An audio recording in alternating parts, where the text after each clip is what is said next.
Hello, and welcome to another month of Club Flashpoint, a monthly video game club podcast where every month we play a new video game and then we talk about it. I am one of your hosts, Faden Cross, and to my right is... Uncle. And to my right is... Max. And to my right is... Faden, and we're back around in a circle. Well, actually, my dog Billy, but he seems distracted by other things. Refuses to participate, as usual. As usual. It just wants to hang out with us, but doesn't want to actually chat. Yeah. Freeloader. Yep. And this month, for November 2025, we played a game that Uncle picked. I sure did. I figured, you know what? I got to keep throwing Warhammer at these fools until something sticks, and it already has started to do so in different ways for each of these fools. So it's working. Yeah. I don't know how well this one in particular worked, but I knew I had to pick another Warhammer game that was bite size enough that we could. I kind of forgot how big a bite I took from this game the first time I played it 10 years ago. You know, it's a bite size in a sense that an anaconda could unhinge its jaw. Yeah. You remember eating it, but not how many bites it actually was. There's the potential to take a single bite from this game and understand everything about it. You know what? As I think Fair. maybe one of us did. Yeah. I also do like this game. I enjoy ship combat. I enjoy strategy games. I like how you're saying the game and we haven't said the name yet. There are aspects. No, did we not? I thought No. one of us mentioned it. Battlefleet, Gothic, Armada, the first. That is the game we episode played. title too. So Yeah. but, People you probably know. knew. But yeah, we're talking about Battlefleet, Gothic, Armada, which is only a little bit of a mouthful. It's a bad title. It's based on, as my understanding, the tabletop version of this game, which has the exact same name, and that's why it has. So because this is once or a tabletop ship combat game, which kind of explains some of the crunchier elements of especially of ship design, with +3s and -2s to things that you don't really have a context for unless you know this game. There aren't really games like this game that I can think of. But before we get more into that, we usually like to play another game in the month. Yeah. Usually, you know. Yeah. This time, Uncle, I believe you have nothing that you wanted to chat about. Nothing that I can chat about. So what did Max play? Didn't do his homework. That's okay. I actually played a little bit of different games this month. Monster Hunter Wilds is been super good. There's a big update coming out next month. Ain't there always? Yeah, they're bringing back Gogmazios. Everyone loves that monster from Monster Hunter 4 Ultimate as the final boss, the oil slick dragon. I remember seeing cinematics of that. Oh, so good. It was on the internet a lot. It's so stinking cool. I played that game in preparation for that big deal or title update drop to play that. I played more Elden Ring Night Rain with friends just to have fun instead of having to beat my head against a wall trying to strategize and other games I played this month.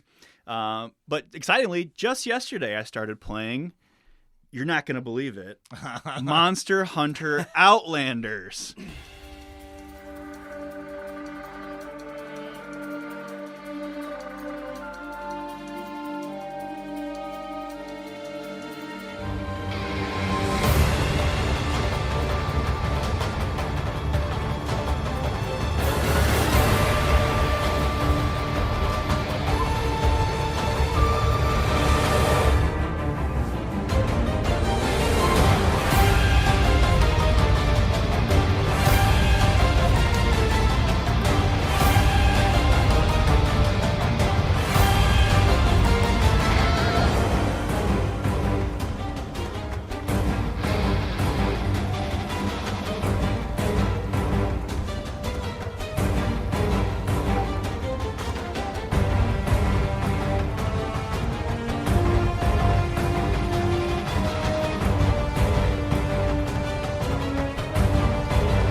which is in a closed beta right now, so don't tell anybody I told you anything about this game. I'm sure it's already leaked on Twitter and a bunch of other different things right now.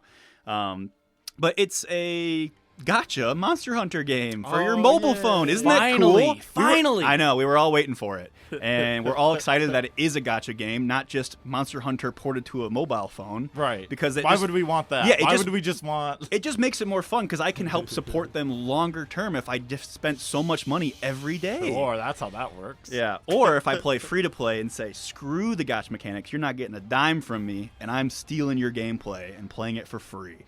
But are you basically a beta tester for free? Yeah, definitely. Okay. But I had so much fun beta testing yesterday. I was happy to see that the gameplay of the game is Monster Hunter. They ported the controls to the phone pretty decently well. They added its own flair because a bunch of weapons have special moves that normally you'd have to do like a combo to get into, but you just have a button press to do, and each character is different. You can play as your main character, and you don't have to swap to a gotcha character that is stronger and better in most unique situations against different monsters. But it's stronger if you got a great roll and spent thousands of dollars to get the SSSR ranked hero versus your normal SR ranked hero, and use their fire weapons against a monster that's weak to fire. But so far in the beginning of the beta, which I'm sure is try to ruse you into the idea that you can play as your main character and never have to swap off. I really hope that stays. I would too. I mean, if that stays, that's awesome. So far, it's the beta, so they gave me a bunch of shit for free to just interact with the gotcha, be like, get used to rolling, because I'm sure they'll give us a bunch of stuff every single day, which honestly they probably will with a lot of gotcha games work. But the gameplay is Monster Hunter. You go, and there's a big open world where I haven't really played any other games like Genshin Impact, like the open world stuff like that. But I'm assuming it's very similar to the open world of Genshin Impact. So you never played like Breath of the Wild? I did play Breath of the Wild. It's like that. Is it like that? Then? It is like you have your glider, and there it is. There was an EA game. It was their Monster Hunter attempt. Oh, is it like the gods or something? Like Greek gods, Phoenix Rising? No, not that one. So this is like a Monster Hunter game. They Evolve. No, not Evolve. Evolve rules. It is called Wild Hearts. They made a game where the big difference that they kind of touted is we're not just Monster Hunter clone. Right. You could build weird structures, like you could build zip lines. We're also Fortnite. Yeah, exactly. That's what it was. The tagline was like, what if you had Monster Hunter but also Fortnite? That sounds awful. They borrowed some of the best mechanics of terrain traversal, where you could just shoot a zip line way up there in the mountain, and then you just use a zip line to go to the mountain. You could traverse the map very efficiently.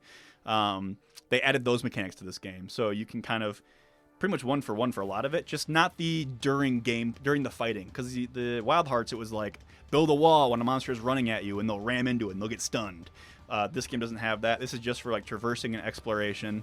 They have little Far Cry nodes across the map where you go and you collect your collectible, and there's this one where it's there's old runes on ruins, and you have to move your character so that you position it where the painting on the runes makes sense, and then you hit select, and then you get a free one of the billion resources that gacha games have that you can upgrade this other type of technique thing you can do. This sounds like a Genshin clone.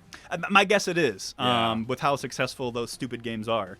But like I said, hunting a monster is hunting a monster in this game, and it feels really good. And coming from all the game mechanics in terms of armor and weapons and armor decorations and how the different elements interact with each other, it's all injected into this game. So having the knowledge previously of what skills are strong, and I don't have to build a full set of armor because that's just screw me over with skills I don't need. I got overpowered really quickly in the beta, and I'm killing things very quickly and trying to traverse the main story so I can get to the hard stuff at the end. But well, that's just you playing Monster Hunter. That's just me playing Monster Hunter, honestly. I beat Monster Hunter Wilds, I think, in 7 hours, and then I was already in the end game grinding. Oh my gosh! But that's also because the game has an issue where everything died in 2 hits. So does this game suffer from that issue right now? Yeah, but it's it is a mobile game. It's a mobile game. It is the lowest level hunts right now of the mobile game. Okay. I'm assuming it's going to get more difficult to the point where you're incentivized to use the other heroes to get an advantage, because right now I don't need to. Okay. My guy is insanely strong for how I built him up, and the gameplay is pretty fun. It feels like I'm playing Greatsword and Monster Hunter on my phone. Unlike the Monster Hunter Now game where it's just Pokemon Go, where I swipe up to attack and swipe left to dodge at the right time. That's basically Monster Hunter. Yeah, but this time I'm pressing buttons instead of swiping. Now, what monsters are in it? Is it just the ones that are in the new games, like specifically? It seems very Monster Hunter World coded right now, because it's probably been in development for that long. Yeah, I fought Jagras, Kuluyaku, Great Gyros, and Rathian, and... I've never heard of a Rathian. What's a Rathian? You've never heard of a Rathian? No, I was going to say. It's like the number 2 monster behind Rathalos. What's that? Yeah. Big red dragon. Or big red wyvern. They're not dragons. They're not dragons. They're not dragons. That's something else. Yeah. There are dragons in the game. They're just also not called dragons. Yep. But that's okay. Monster Hunter. Monster Hunter. I played Monster Hunter. Yeah, so you just sticking with Greatsword, or are you going to do No. you get other weapons? Yep. So right now they have Greatsword, Longsword, Dual Blades, Heavy Bowgun, and Bow. And I'm noticing the lack of the best weapon in the game. Where's the hunting horn? Oh, ugh. Hunting horn is pretty good. I just don't like playing it because I love playing music. It doesn't have the highest DPS, so that means it's not very good. I'm just kidding. Everyone loves hunting horn. It's so good. It gives you all those buffs, and you are so happy when you join a hunt and you see a hunting horn player in the lobby. It's like, it's a free win, and I'm going to deal more damage than usual. And yet nobody plays hunting horn, huh? In Wilds they do, because really? you can bring 2 weapons to the fight. Oh, and why wouldn't you always have the first weapon hunting horn and then the second weapon something else? It is strong to do it that way, and that's currently what I do. But it cuts your buffs in half. So when you swap to a different weapon, all of your buffs are half timed.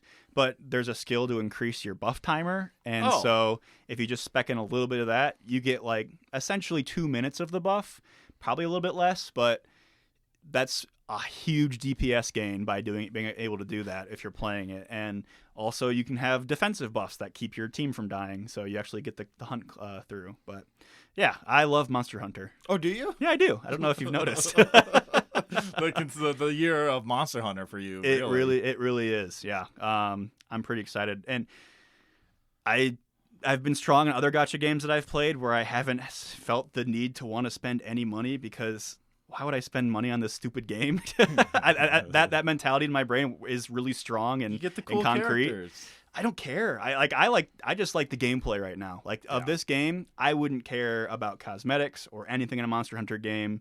It's just the gameplay that appeals to me so much, where it's like, what if you had an entire game that was just boss fights? So wait, it doesn't have any of the finding of the monsters? Do they kind of just like... Not in this game a whole lot. In Outlanders, so at least. It's not Monster Hunter. It's Monster Killer. It's Monster Killer. You can monster hunt. There's monsters that are just out on the exploration field that you can go and just start hitting. But you also have the efficiency of just like, I want to hunt this monster right now. Mm-hmm. Click, and I'm loading into go. And it's like a specifically smaller map that you can do, where it's like 2 different zones you can go back and forth between. But yeah, also, holy crap, it took 40 gigabytes of space to download. Yeah, it's 40 gigs for the installation, and then after unpacking the files and deleting other things it doesn't need, it drops down to 20. So it's not as much storage space, but 20 gigs for an app is kind of crazy for space. Yeah.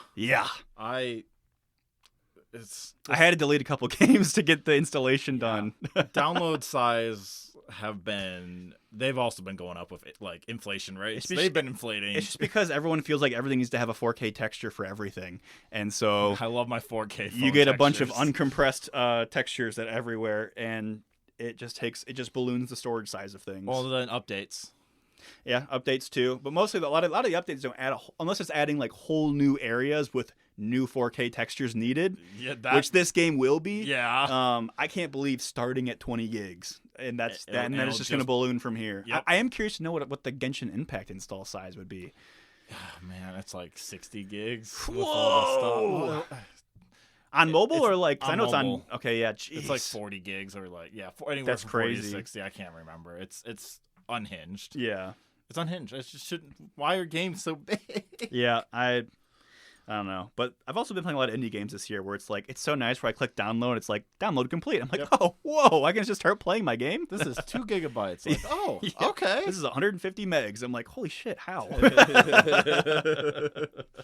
But yeah, I played Monster Hunter. I decided to play an older game.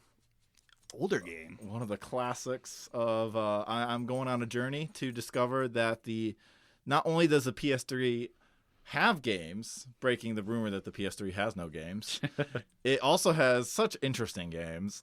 And the one interesting game I played this past week was Haze.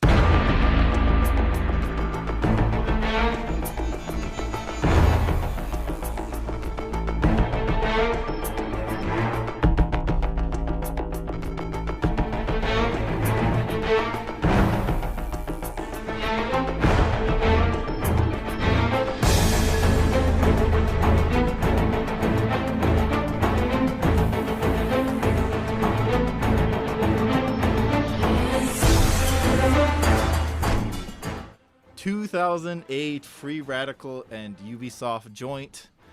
You play as a drugged out soldier invading this foreign country for its beautiful, beautiful nectar to make more drugged out soldiers. And you have to like kill the guy who's like, he's like skinning people alive and wearing them as coats. We call him Skin Coat. And everyone's so hype. Like, the premise is basically you just go into this country and beat the bad guys until your character's like, oh fuck, are we the baddies?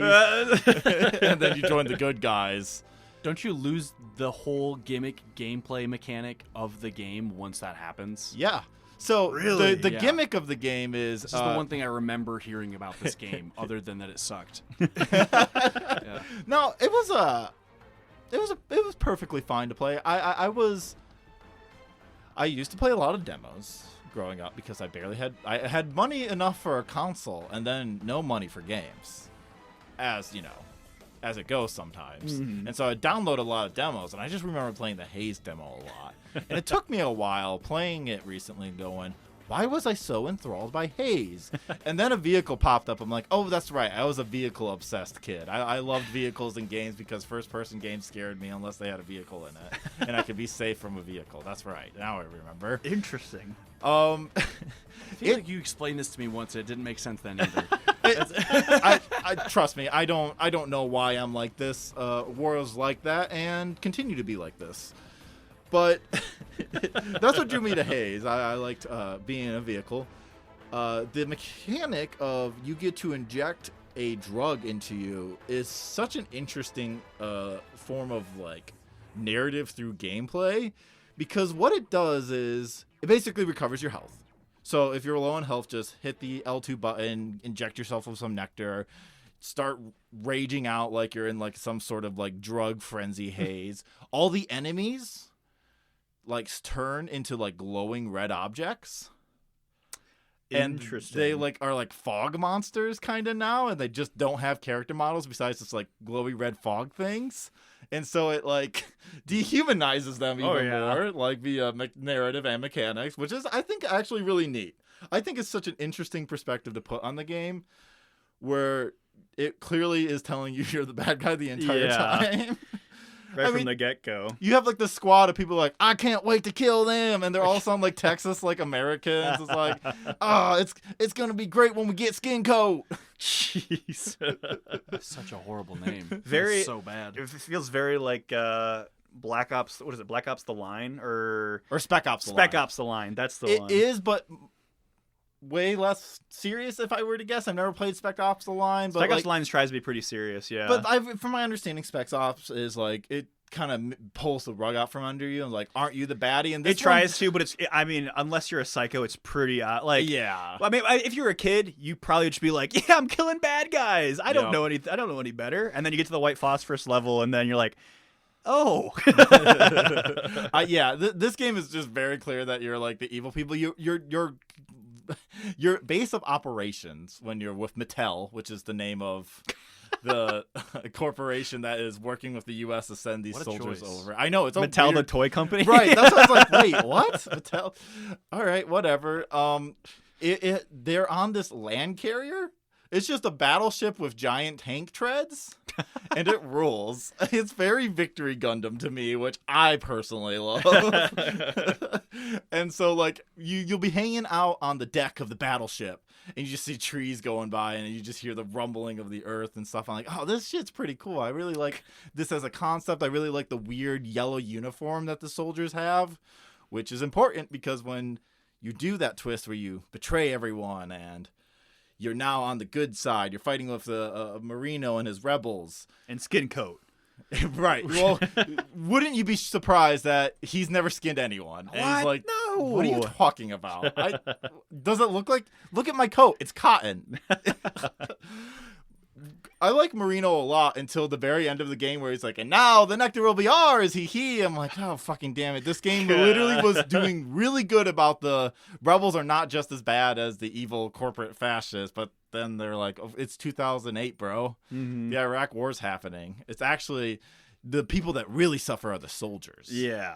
I'm like, oh, Jesus. Yeah, the message has to be power ultimately corrupts, so don't seek power. Don't seek power. Don't bother. Don't worry about that. War's always bad. Yep. Just keep being peaceful, compliant, and pacifistic. You can protest. You can protest. You can feel snide about it. Just don't do anything about it. Yeah. Because then you're bad. Right. The second you start doing things about it, that's when you become just as bad as them. Well, like the first signs are like right before you start the last mission because you got to go onto the land carrier and you got to kill everyone and blow it up. Makes sense. You got to stop this land carrier. But your guy's like, the drug's now fucking with them. They're pretty defenseless. They'll never attack again. And the guy's like, dude, we have to go in there because they're gonna just regroup and kill us, which he's right. But no, that was supposed to be the hint. He's actually just as bad as everyone else. And I'm like, I don't. Maybe the game's writing was so bad that they just didn't know how to seed it right. And so they just made a guy who just seems like who is just correct until literally the last 5 minutes of the game where he's just like, and now evil. Yeah. In fact, they were animals, and so we're going to use the happy drug to build a productive nation. I'm like, okay, sure. Why not? But yeah, so when you turn, though, something awful happens. You get lost in this jungle. Your nectar applier is malfunctioning, and so your character starts going through withdrawal while trying to navigate the jungle, and it's a very more just like story level. But what happens at one point is you see a very, very intense flash of a live action guy's face, like having withdrawal panic attack, just like comes screaming out of nowhere and then just fades away. I'm like, what the fuck? I like genuinely scared me because nothing was like that at all in this game. So it's like kind of like viewing your own face through your visor you're looking through, or, I don't know. Or just like actual know. Just PNG of scary guy, or no, it's a video of a guy. Well, it's like a real person's like face, but like it's really weird. That's freaky. It was freaky. I don't know why it happened. And to replace your nectar mechanic, you get the pretend to be dead mechanic. You just play dead? Yeah. If you get shot enough, you'll see like L2 pop up and you press L2 and your character goes, oh, and falls onto the ground. And because they're so, they're in their drug haze, you might say, they can't tell that you're dead. Because they just like, you see the soldiers fist pump like, yeah, and then they go, fuck yeah, I'm fucking doing it, I'm gonna win the war, mom. They make a lot of references to mom in this game. It's some really fucking weird. Like the last bad guy you kill, he's like, don't tell my mom I did this. Really? Yes. What? Yeah, there's no women in the game. Just like there's just no women characters at all, but everyone's really concerned about their mothers and how their moms will think about them. Very strange. Sounds about right. Sounds about again. This feels very soldier in Iraq stuff. Yeah, where it's like the Iraq War has been going on for a long time. People's families are being destroyed. It's not really doesn't feel like there's any point. It's just pointless war back and forth. Yada yada. Whatever. I don't know why moms are important, but they are. And just playing this game, though, makes me lament kind of what games are. I wish we could just, like, try different things with shooters these days, they all play the same now. Like, the thing that struck me most about Haze was R1 shoot, R2's melee. Like, all the buttons are different. There's no sprint. It's just a completely different way to, like, not completely different, still in a general structure of first-person shooter. You know, we're kind of doing what Halo did, but different. Yeah. But now all games, you know, they all shoot the same. Every button's reload is the fucking square button or I would X say the button. formula has kind of been refined to, like, this is the best way to control a shooter, I think. That would be my argument. I don't think that's what happened. I think it's the safest option. We're no longer, like, people aren't making the Haze game was completely made with a new engine. People made a whole new engine for this game specifically. Call it the Haze engine. It's not that great, sure, but we don't have people trying things anymore. Everyone's sticking into safe, like, confined. Cheaper. But is it? Because the ballooning cost of games has, like, gone deep down. Like, games take forever to complete. Like, Haze took only, like, a couple of years. Yeah. And they made a whole new engine for it. It seems cheaper when building it, and then they don't realize, like, wow, this engine's just not working for what we're trying to do with this game, and now it runs like shit, and everyone's pissed and not buying it. Well, I think also the thing is, it's like you have to go for the high fidelity. That's what they think. I think, yeah. Well, that and because they think that, other corporations think that, and now we have just a narrow view of what games should look like and play like. We can't have someone experimenting on a shooter format. They have to play like a shooter. If you come out here saying L1 is your main weapon fire, and people will riot against you. Yeah. Like, I would say, like, mainline console shooters are definitely, it's just like Battlefield 6, Battlefield 5. It's very much they're just the newest coat of paint for this game. I could play a Black Ops game and a Battlefield game, and they'd play fundamentally the same. Yeah, just I could pick it up and not have any issue, and I think that's kind of a shame. I think we should all go back to, like, trying different control schemes, because I don't know, maybe it's interesting. It's interesting to have a press this button to dehumanize the enemy and regain your health. Two things about that. Yeah, I don't think that's a wheel that needs to be reinvented.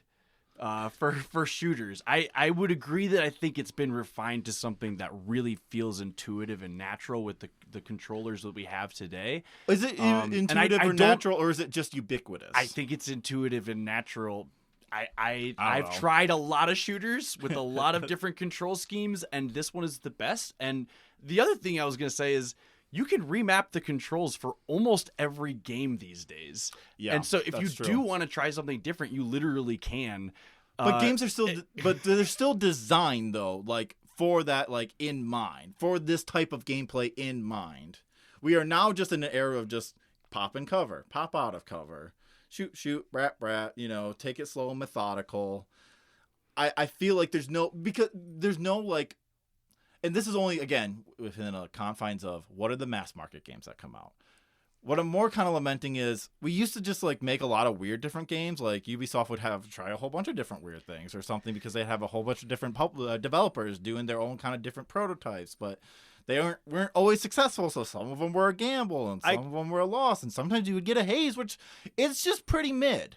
It's a mid game with interesting ideas. And I feel like we don't get interesting ideas anymore. I think the argument that I can agree with, kind of akin to that, is that games feel samey. A lot of AAA company games from studios that we previously liked to really enjoy their games have said, what makes this game successful? Is it because we're different and did something specifically slightly changed? Or is it because we followed the same idea that everybody else is doing? And for some reason, they all think that we just need to all be the same exact game because, well, Black Ops 6 made $1 billion last year. Yeah. And it's just like... Yeah, like, what's successful? It's like, oh, well, it's the thing that has the most capital behind it, and it's Black Ops. I think the only big difference thing you can, like, in first-person shooters, that's like, it is...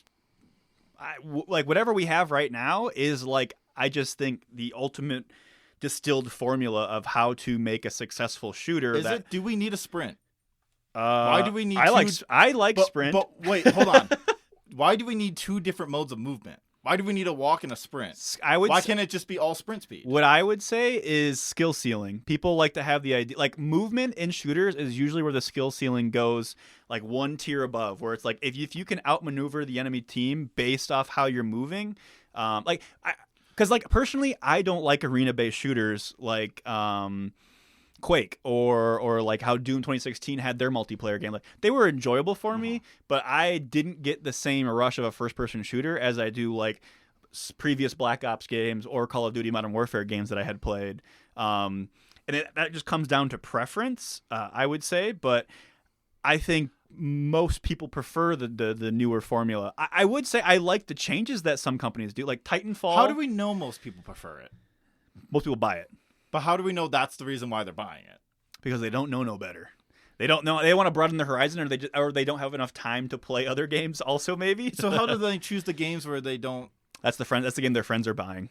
Right, but why? So this is my thing. I think it's fully like we're in a marketing sort of territory where this is like. I would say that they've definitely captured like a marketing and like audience capture sort of thing, as opposed to it's definitely like a quality. FOMO. I don't think quality dictates what control schemes are. Like for like modern audiences, it doesn't. It's not 100%. I don't see the connection between control schemes and controlled marketing in audiences because players can customize control schemes for every single game these days.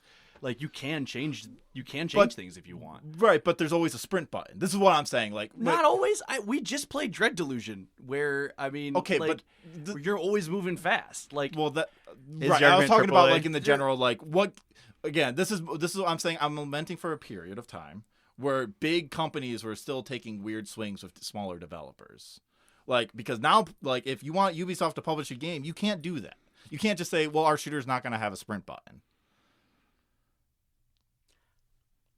I guess I'm not playing enough shooters to really be engaged in this, but I don't know. I feel like I would agree big companies take fewer and fewer risks the more corporately consolidated big companies get. Yeah. We're just seeing like a consolidation of mechanics even. Like Sure. because of the consolidation of companies, we're seeing a consolidation of what big companies will do mechanic and control scheme wise. Like I think that's what I more am like. That's kind of a shame because we won't get. Again, I think Haze is kind of bad, but we don't get Hazes anymore. Really, we don't get those games. I would say like we don't get a lair, which is like a weird experimental. Like, what if a rogue squadron was dragon flying? Yeah, I would say a larger part of the market share of shooter video games is locked down to a formula, and it's going to have the largest chunk for forever. But I would definitely say other weird games do come out that are different. Well, of course. Like, it's not a good example now because it's been so long since then. But Titanfall 1 and 2, those and how multiplayers- refreshing was that when someone broke the mold a little? Yeah, when you could use a grappling hook to be going 100 Or like wall a speed riding. right here at 150 miles an hour, and like why hasn't a shooter put wall riding in before? And this one, but. Where's a Titanfall 3? Oh, right. It has to go into Apex Legends, which is now chasing that sort of trend, and EA will never let them ever do that. Wait, who makes those games? EA. No, but who's the studio that makes... Vince. I don't know the studio, but it's Vince something. Vince McMahon? No, I don't think that's right. Funnily enough, it's Call of Duty guy. The guy that made the MW2 and MW3. Yeah, he went over and made Apex. All I remember it was the supposedly some of the Respawn. best Call. It's Respawn Entertainment. Yeah. Respawn. Yes. Yep. Yes. Yeah. Now, Respawn can make good games, except now they're trapped into Apex Legend and mid Star Wars games. Oh yeah, I forgot about they also made those Dark Souls Star Wars games, which are definitely mid. They're just fine. Yeah, They feel like everything else. It's such a tragedy because like they did a decent job ignoring all the annoying, stupid stuff of Star Wars universe, but the gameplay wasn't enjoyable not the second enough one. They did the High Republic. They did do High Republic the second one, and that made me quit real quick. Honestly, I do like High Republic stuff at times, but I like the aesthetic, and that's about it. Yeah, actually. That's really it. Everything story-wise about the High Republic is dog ass. I don't enjoy it as much as other stuff, but it definitely... yeah, I stopped the second one very quickly because it was just not very good. First one was good enough to beat all the way through. I wanted more after I was done, but... Yeah, those games are something. So yeah, like Respawn's now stuck in this. They can't make a cool Titanfall 3. Like, and if they do, it's going to be like a Dragon's Dogma 2 situation, probably. Which they won't get the budget that they're supposed to, and they'll basically be told, quiet these annoying people that constantly pester us. Yeah. It's funny. I got really excited when Apex Legends came out because I'm like, they'll make money from this and then make Titanfall 3. But that's not how things work. No, they realized they could make money with this, and then that's it. Oh, man, this is nice. Yep. EA's like, perfect. This, you better be on this and nothing else. Yeah. Except for these Star Wars games, please. Yeah, which, I mean, they were wildly successful, but... Yeah. So, yeah, the Haze. What a great game. I can't wait to continue down my PS3 journey. It's just fun playing old bad games sometimes. Oh god, there was a section where you had to dodge mines in a car, but you had to use like your drug boost in order to see the mines. But even if you're outside the radius that the mines have, you'll still get hit a little bit. Was there a fake stealth section? There wasn't, actually. Not really. There was a section where it's like people are like looking through with flashlights and they'll shoot you if they see you and you have no weapons, but that was easy. What about a turret section? Oh, yes. Of course. Okay.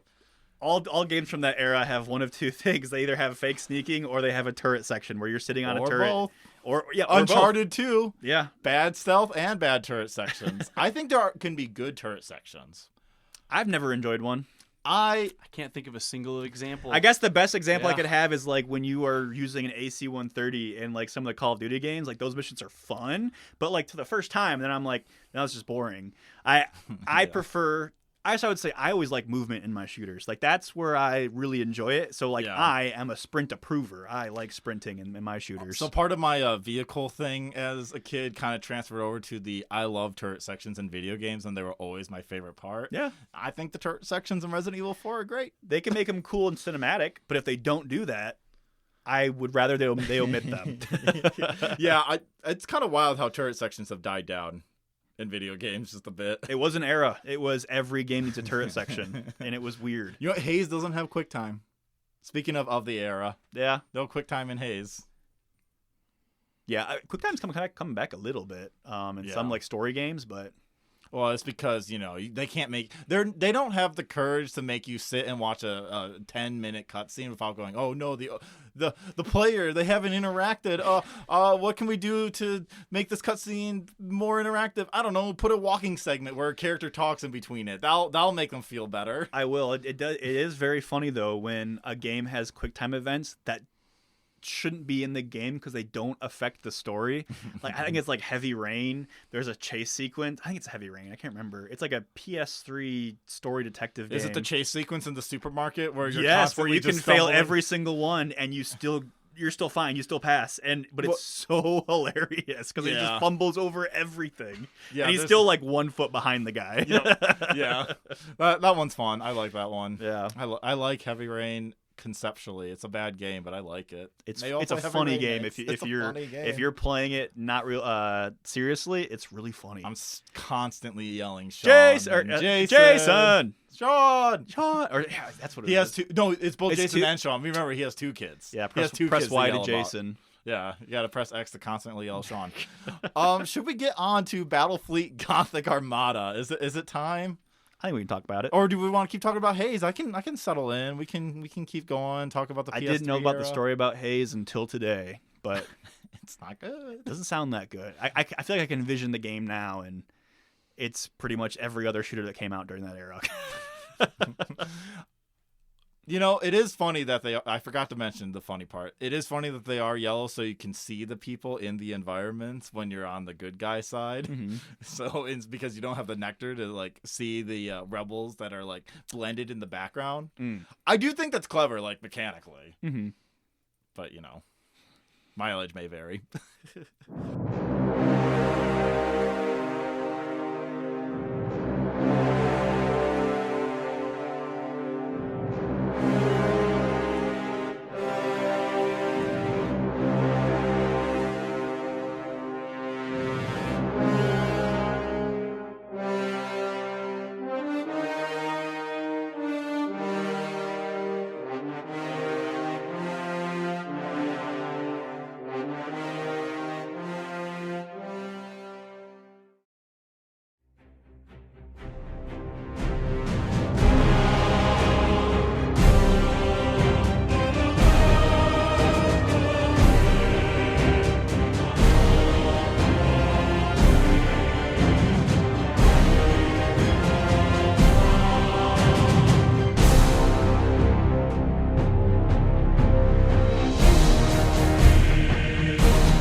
would like to pitch Battlefleet Gothic, because what we'd like to do here is do a elevator pitch. 30 seconds in an elevator with someone. Got to pitch this game. I'll do it. I haven't done one in a while. Okay. So, Uncle, you got 30 seconds on the clock to pitch us Warhammer Battlefleet Gothic. On your mark, get set, pitch. So we all like boats, right? Like boats that shoot at each other, like pirate ship style, right, sir? So like, broadsides, pow, and like how they have like accuracy that decreases at distance, and we all love turning our boats at the precise moment to launch torpedoes forward, because they're also submarines, and also they're in space, and also they're cities full of thousands, if not millions, of people. Wouldn't you want that, sir? Stasis bombs. Yeah, time. Stasis bombs, indeed. Okay. Yeah, that you know what? The part that appeals to me the most? Firing those missiles. The torpedoes? Yeah. What's the difference between a torpedo and a missile? Torpedo stays on one x-axis, I would assume. Mm-hmm. So definitely a missile then. Well, You have to assume this is happening in 3D space. No, there's only one x-axis in the Warhammer universe. That's why everyone can only stay in that axis to shoot their torpedoes, so it's fair. They're torpedoes because the ships are boats. Yeah. Uncle, you chose this game because Warhammer, huh? Yeah, because Warhammer, because we've never done a strategy game on this podcast. That is true. Well, specifically like a real-time strategy. I mean, you could say like There's this war of mine is strategy in all kinds of games. Wait, Yeah, did I say guess. this war of mine? Is it this war of mine? Yeah, that's what it's called. Okay. Another game I chose. Interesting. Yeah. Strategy games are my kind of games. Warhammer games, my kind of games. I thought this was so different from anything else we've ever tried. It would be an interesting choice. I hadn't played it in a long time and wanted an excuse to play it. I think it came out like 10 years ago, and I first played it when it first came out, and I haven't touched it since. I don't know. I had fond memories of it, but also not many memories of it. Like I barely remembered anything other than how satisfying it was to land torpedoes. I'll say pretty good fucking feeling. Yeah, arguably one of the more satisfying gameplay moments in a game I've played in a long time is landing a torpedo volley, successfully timing the positioning of my ships, pulling off a victory that seems impossible, and then seeing that I've actually not taken that much damage, and I don't know. There's a lot of potential satisfaction in this game. I think as we all learned playing it, there's also an incredible amount of frustration in this game, and there are a lot of absolute. I mean, if there's a game that we've played this year that's gonna make you scream bullshit, it's this game. It's not. It's not because you skipped September.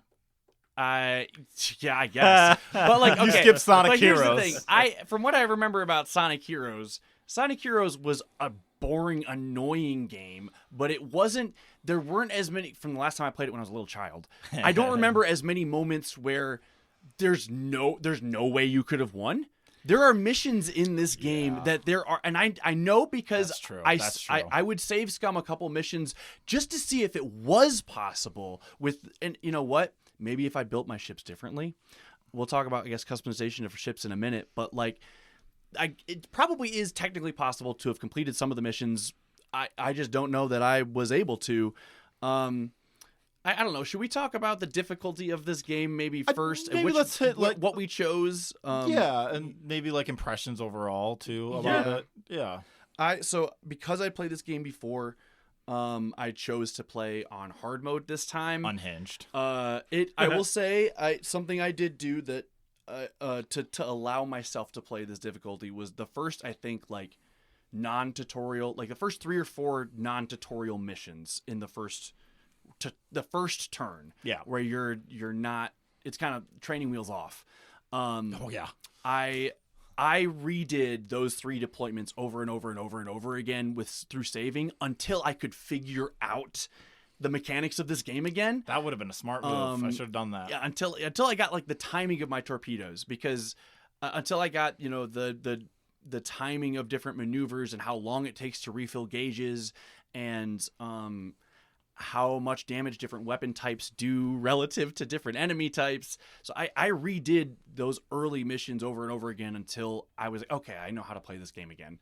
And then I kind of let myself go and lose missions on occasion. But especially since I was playing on hard mode, and this is a notoriously difficult game. I let myself save scum a little bit here and there. Yeah. The reasonable thing to do, I would say. And then just to check every once in a while on a planetary assault, which I'm sure is going to be everybody's favorite game mission.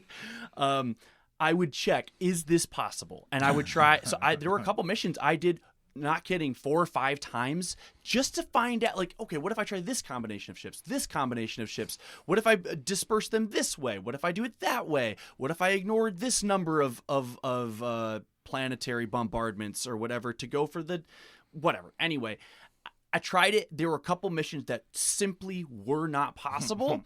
And I also, through save scumming, discovered that on hard mode, for me, it was not possible to complete most of the Nemesis missions, which are like bonus boss missions, without giving up on the other mission type. Yes. Because it's like, so a Nemesis mission is when you have a normal mission, like maybe when someone sick from Warhammer lore comes out and I go, holy shit. Yeah, they name some famous battleship. A couple of them I truly don't even know, though. So I'll say at least one of them is a genuine battleship I know is a true, real lore ship. The Terminus Est. Hell yeah. Listen to the Death Lost Guard in the ship. Dam. Sure. Our recent episode dealt with this ship exactly. It did, actually. Besides that one, I don't know the other 3 personally. But you get to fight these ships. You can get a huge reward for blowing up that ship, but in each case for me, I had to fail the rest of the mission in order to take out that ship. I couldn't take out that ship and complete the mission. Wow. And I would accept that. It was much better, a much better reward to just take out the ship and fail the mission, at least for me. Well, especially since they come back at the end if you don't kill them. Yeah. There were 2 that which I had forgotten about until you mentioned that to me. I just wanted to take out the ships. But 2 of them I was able to. I say I wasn't able to complete the missions. There were 2 that I was able to. The first one I was able to complete the mission, and then the last one where you're fighting the Cornate battleship, I was able to complete the mission for that one too. Oh yeah. Okay. But the Terminus Est and the one with the Tzeentch ship, those were, I think, what ship? The Tzeentch. Tzeentchian ship. Tzeentch is one of the 4 chaos gods. How do you not know this yet? Tzeentch. You've played Rogue Trader. Yeah, how do you not know Tzeentch? I must have missed that. Some things just slip through my brain like sand. I watched enough Total War Warhammer content on YouTube to know who Tzeentch is. Yeah, that blows my mind. How have you is. absorbed literally at least 100 hours of Warhammer video game and dozens of hours of Warhammer book? I guess Tzeentch hasn't been directly named in the book series. No, yet. I just don't know Tzeentch. You played Rogue Trader. You beat Rogue Trader. Yeah, was Tzeentch mentioned? I don't remember. Yeah. Okay. Anyway, I don't remember. That's wild. That game was 100 hours long. Yeah, that game was too long to remember everything. Probably a lot every of lore. single pink horror, blue horror, the big bird demon. Oh, the manta ray. The manta rays. Yes, the screamers is what they're called. Sure. That whole, the all of those are Tzeentchian. That's all one of the 4 factions of Chaos. I think Worship. I recognized the. I just didn't know what that was. It was like, oh, that's just a place or something. Now you know. Okay. Cool. Anyway, look, I was more concerned about my paying elf daddy and pleasing him about Rogue Trader than worrying about Tzeentch. We had such a different experience playing that game. Yeah. So anyway, that I chose hard mode. I think you guys chose normal mode, which is, I think, what people say is easy is normal. There is no easy mode in this game. No. Yeah, easy is normal. Normal is hard. Hard is very hard. Very hard for psychopaths. Yeah. I was going to say, like, for my experience playing on normal, I decided, what would be a smart thing to do? I didn't want to do Iron Man mode because it said if you quit a mission, it'll count as a loss. I'm like, well, I have a life and dogs, so I can't really do that. Yeah. I'll just pretend to do Iron Man mode. And so I didn't save scum at all, except for one time because I didn't understand how a Hulk worked, and I didn't realize that you couldn't ram it. Oh, yeah, because it's a moon. Yeah, because it's a moon. It's a moon Don't with ram forts the on moon. it. Don't Yeah. ram the moon. I was like, well, duh, that makes It's the sense. size of a moon. I It's not felt- actually a moon. I felt really dumb, but then I was like, duh, that makes sense. You know what? I'll go back because my strategy relies on ramming a lot because I love to ram into things. Another satisfying, pulling off a good ramming maneuver is also a really satisfying moment. Yes. You know what's also really fun? Pulling off a ramming maneuver where you ram into someone and you have another ship coming from the other side to also do another ram. Yeah. I love doing that. It's so funny. Twisting them around. Twisting them Yeah, around. it's great. Yeah, so I don't play many RTS, which, can be kind of a barrier when you're playing RTS. Thankfully, to the tactical cogitator, you can actually just pretend this is like a very, very slow RTS. You can pretend there's a pause button. Yeah. And this is, I would also argue, this is really nothing like any other RTS. I don't think the combat in this game doesn't play like any game I'm aware of. Closest thing I think is like Total War, but like Yes, actually, yes. Yeah. But that's an RTS. It is. No, it is. I'm just saying this one doesn't play like a lot of other RTS. This is very much a combat simulation game. This is not as twitchy as like StarCraft. No. Or This obviously the RTS. This isn't resource management. Right. This isn't base building. Right. This is Right. manage which troop types you want to use essentially, and then hyper over micromanage combat sequence. The tactical cogitators you mentioned is basically a slowdown for the game. It allows you to slow everything down, which arguably Bullet time. moving things down to that pace is a lot more accurate to what the pace of combat would be in space, because these are kilometers long spaceships you're controlling, you're the going size of really small fast cities. for, Or how big the scale is. Yeah, I mean, especially when you use your tactical, not tactical cogitator, your shift. I don't know. What's the maneuver? When you can suddenly turn really fast. It's something. Can't remember what it's called, but I don't know, strafing maneuver. I don't know. No, it's Power boost. It's one of the main mechanics of the game, and we've all forgotten it. It doesn't really matter. It's the one that makes you go zoom turn sideways. fast. Turn fast or move I would say fast. it's definitely matter. I use that so much in my. Yeah, you got your 3 maneuvers: go really fast, turn to the left really fast, or turn to the right really fast. No, sorry, 4 or stop. Or stop. Stop, normal speed, super speed, turn left, turn right. You can also choose, are you going to engage primarily from High the energy front? turn. High energy turn, thank you. There it is. You can either engage your ships in the front, where most of your guns are not, or you can choose broadside focus. But the only real difference there is if you choose to engage ships by right-click attacking them, which is the dumbest thing you can do. Because all that does is put your ship in a specific orbit of that enemy ship. Because there's a lot of momentum in this game. Yeah. And so you choose, okay, am I 3,000 kilometers away? Am I 9 kilometers away? Or whatever it is. Yeah. Now, the other thing you can do is you can have the command on where you can click on an enemy, but you can also still keep the movement. You can. And that's what I used the entire time. I'd click on the enemy, like, focus on this guy, but move where I tell you. Yeah. I did a lot of shift click, like doing multiple movements. So like first go to this direction, then this direction, and then your broadsides are perfectly aligned with what I want you to be hitting. Yeah. But most of the time I did use prow forward because I was using torpedoes and the lances a lot. Yep. Gotcha. To just stay out of range and shoot people. Yep, I tried to always have front lances so I can always just like constantly have my prow like aiming at an enemy and then just hit super speed. This might explain why you guys struggled a little bit, because the broadsides are where all the damage is. Yeah, well, I see, found that out. well, and we're playing like orcs is what it is, I realize. Yes, we're playing like orcs. where you're. I wish I could have played the campaign as orcs. I would have. I would have. Broadsides are where all the damage is. Yeah. Which is boring. It's funny because that's where all your guns are. Boring. The reason I was so straightforward and like shoot torpedoes, shoot lances as I'm going up to, and then super speed to ram. Yep. Was because just before I started playing this game, I was playing the other pirate ship that I talked about briefly last episode. That's right. Where the strategy was get a super fast navigator who can fill up his maneuver bar so that you can then ram before the enemy team can.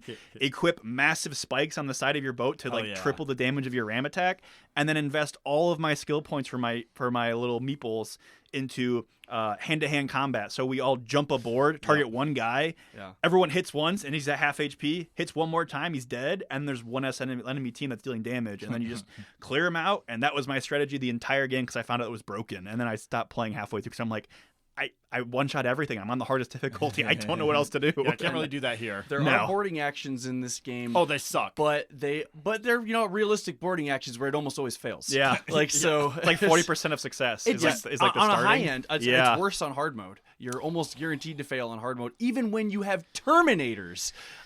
Space Marines boarding actions, teleporting into the opponent's ship, it almost always fails. Uncle, I'm so pissed at you because I have an opinion on Space Marines, and I'm like, they should be better.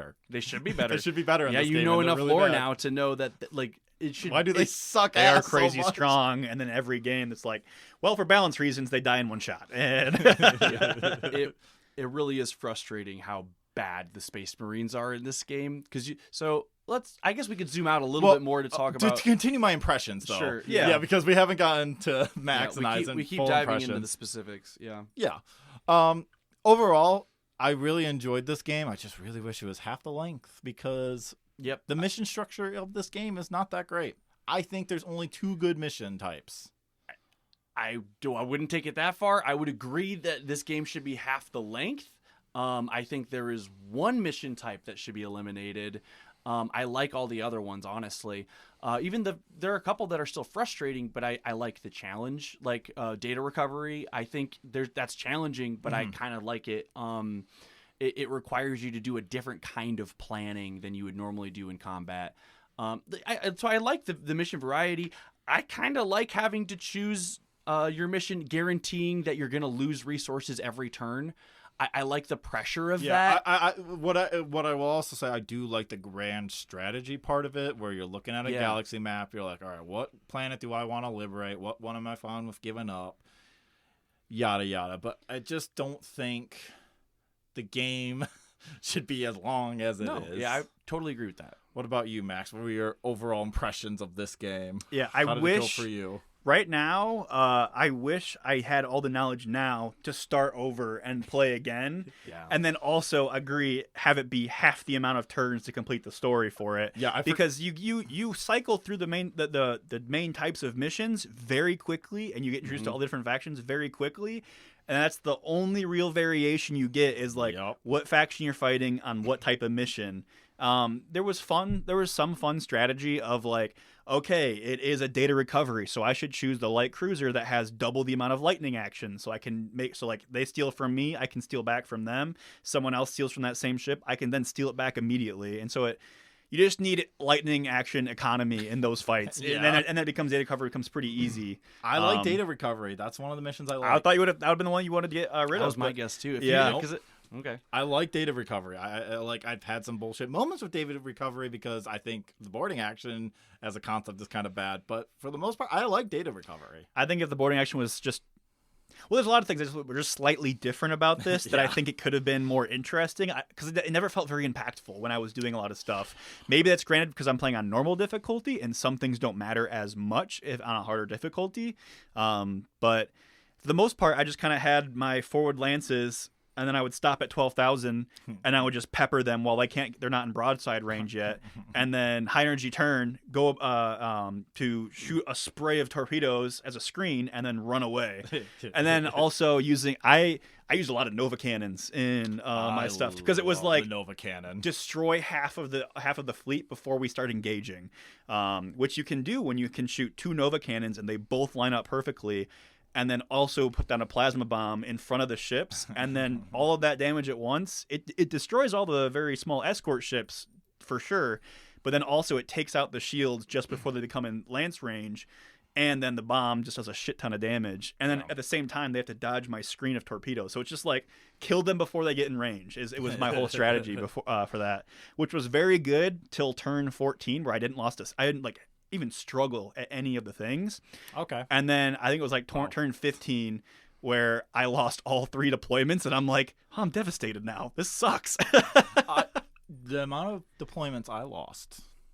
I mean, I was like, we were talking at the end, I was at like 30 planets lost to the chaos. Like, it was It was dire for me for a bit. Gotcha. I would lose like every turn. I'd lose every battle but one usually. Oh wow. Yeah. And I kept going. rough. I was like, you know what? I'll just keep going. Fine. Why not? Yeah. Why not?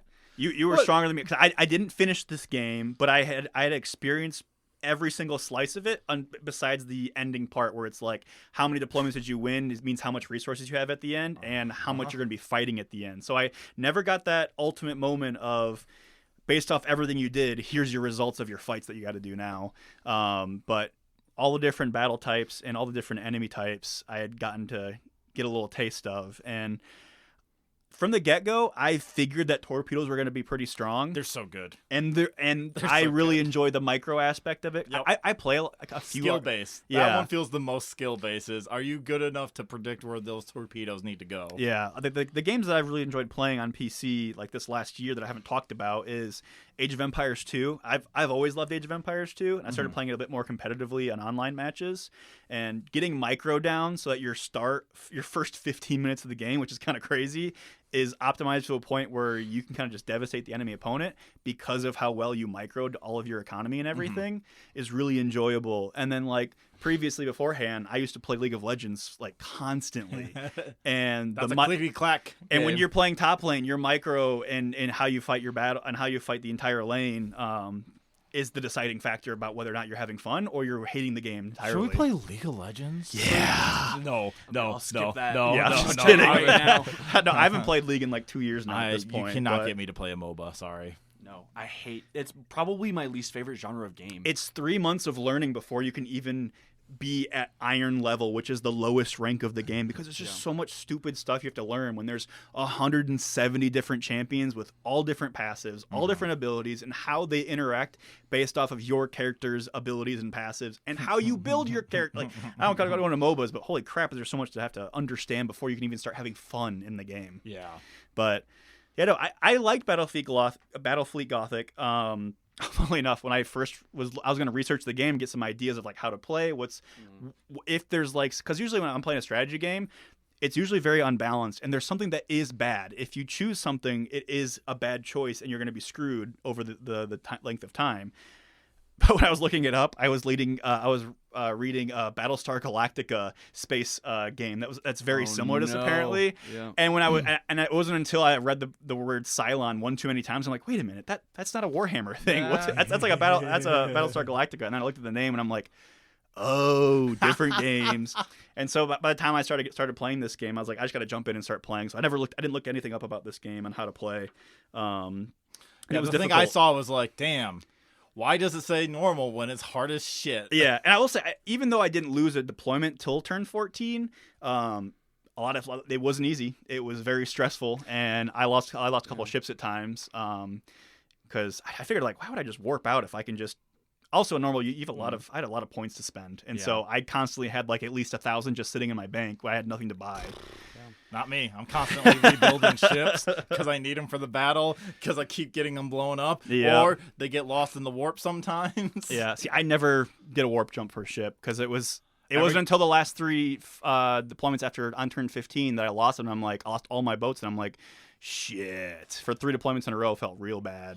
Yeah, it was only 2. One of them was the one that we'll talk about, I'm sure, extensively. The bombardment, the planetary bombardment let's mission. Just fucking talk about the worst mission type in the game. Orbital bombardments suck ass. Yeah, ignore the Why enemy do they entirely. exist? In order to be successful, ignore the enemy entirely and just focus on moving. No, But not also even you're that. screwed. Especially when you're defending and you're like, all right, prevent the enemy, and just the thing spawns on them. Like, okay, Yeah. how do I prevent them from doing that? Yeah. Like, I can't kill them fast enough. There's not enough time. Planetary Assault, I firmly believe it either, like, and this feels crazy saying this, but it either just wasn't play tested or it was barely play tested, or it was designed to be a mission you're probably going to lose. Like I don't know what the philosophy behind that would be, but I mean, the timing makes no fucking sense, because to describe this game mode that we're all just bashing and not really describing, you are placed on for an assault if you are attacking, because every mission type that there is, you could be attacking or defending. Yep. Took me forever to figure that out. I don't know why. I'm just dumb. I'm just dumb sometimes. There's a lot of detail on the screen at any given moment in this game, and you're not going to pick up on every detail. Well, and some of them unless were you know to look there. Well, some of them were like, here's this escort mission. Oh, did you not know you were actually escorting a specific thing? Well, sorry, it just appeared now, and now it's making its way over. I'm like, what the fuck? What? If you read the mission briefings, it'll yeah, but then this fucking guy's like, oh, Captain Spire.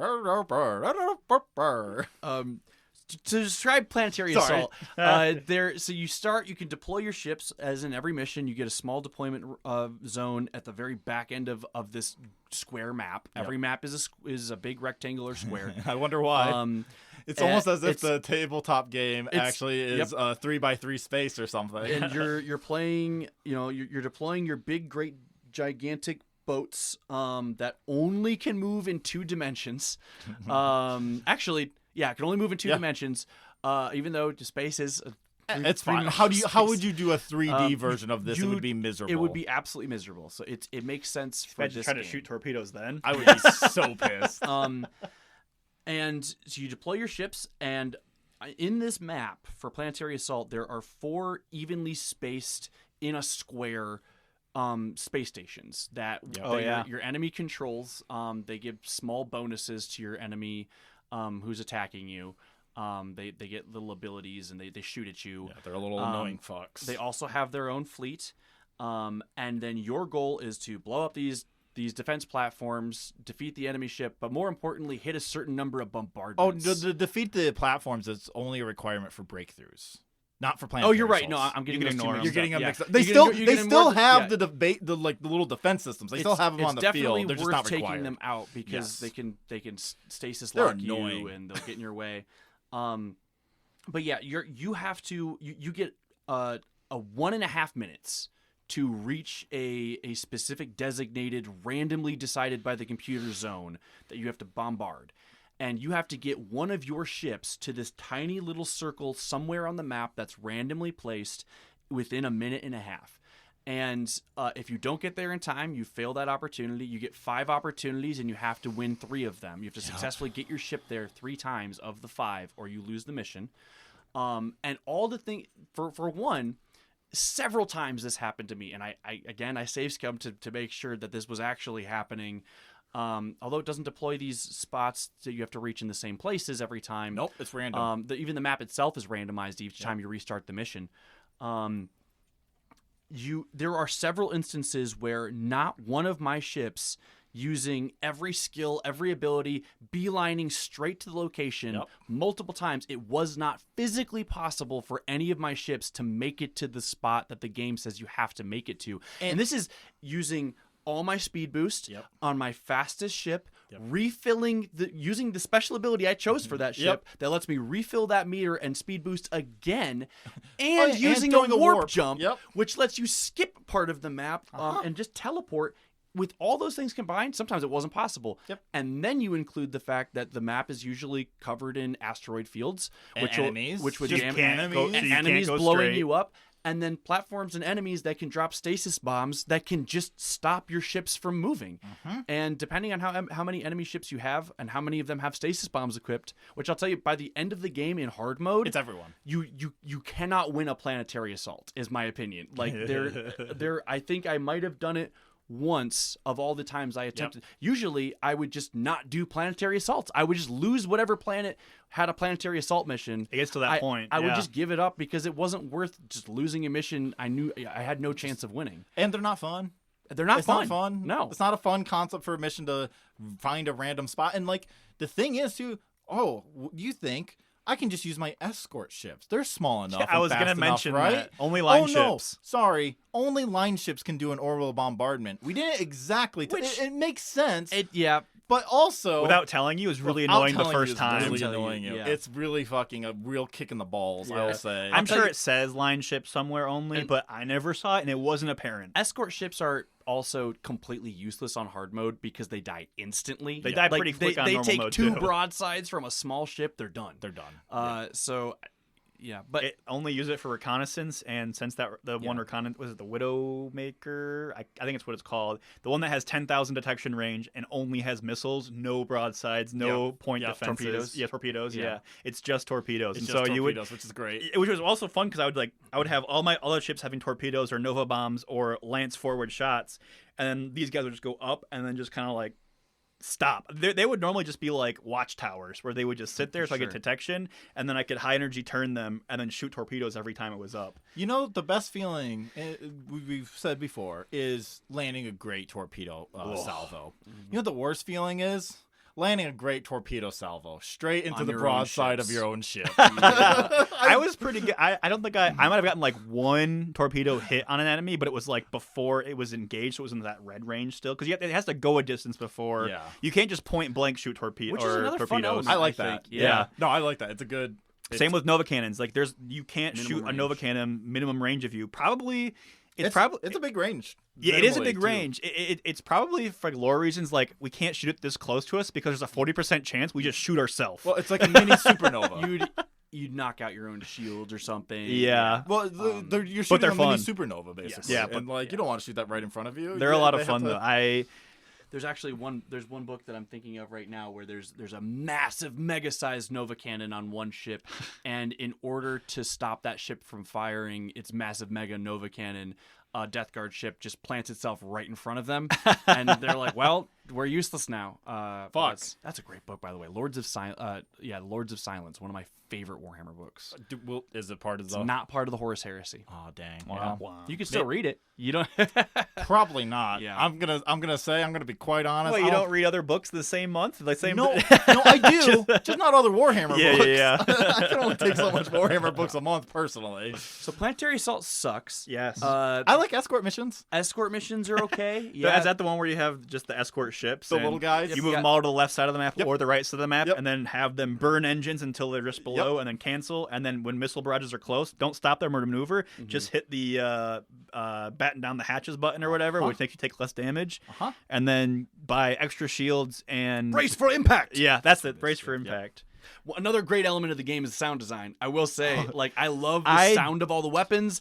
I love the voices, as repetitive as they are. I love hearing a man say, I was going to lose my high mind. energy turn! I was going to lose my mind if I heard another tactical cogitators See, activated. I love tactical cogitators. It was fun to just...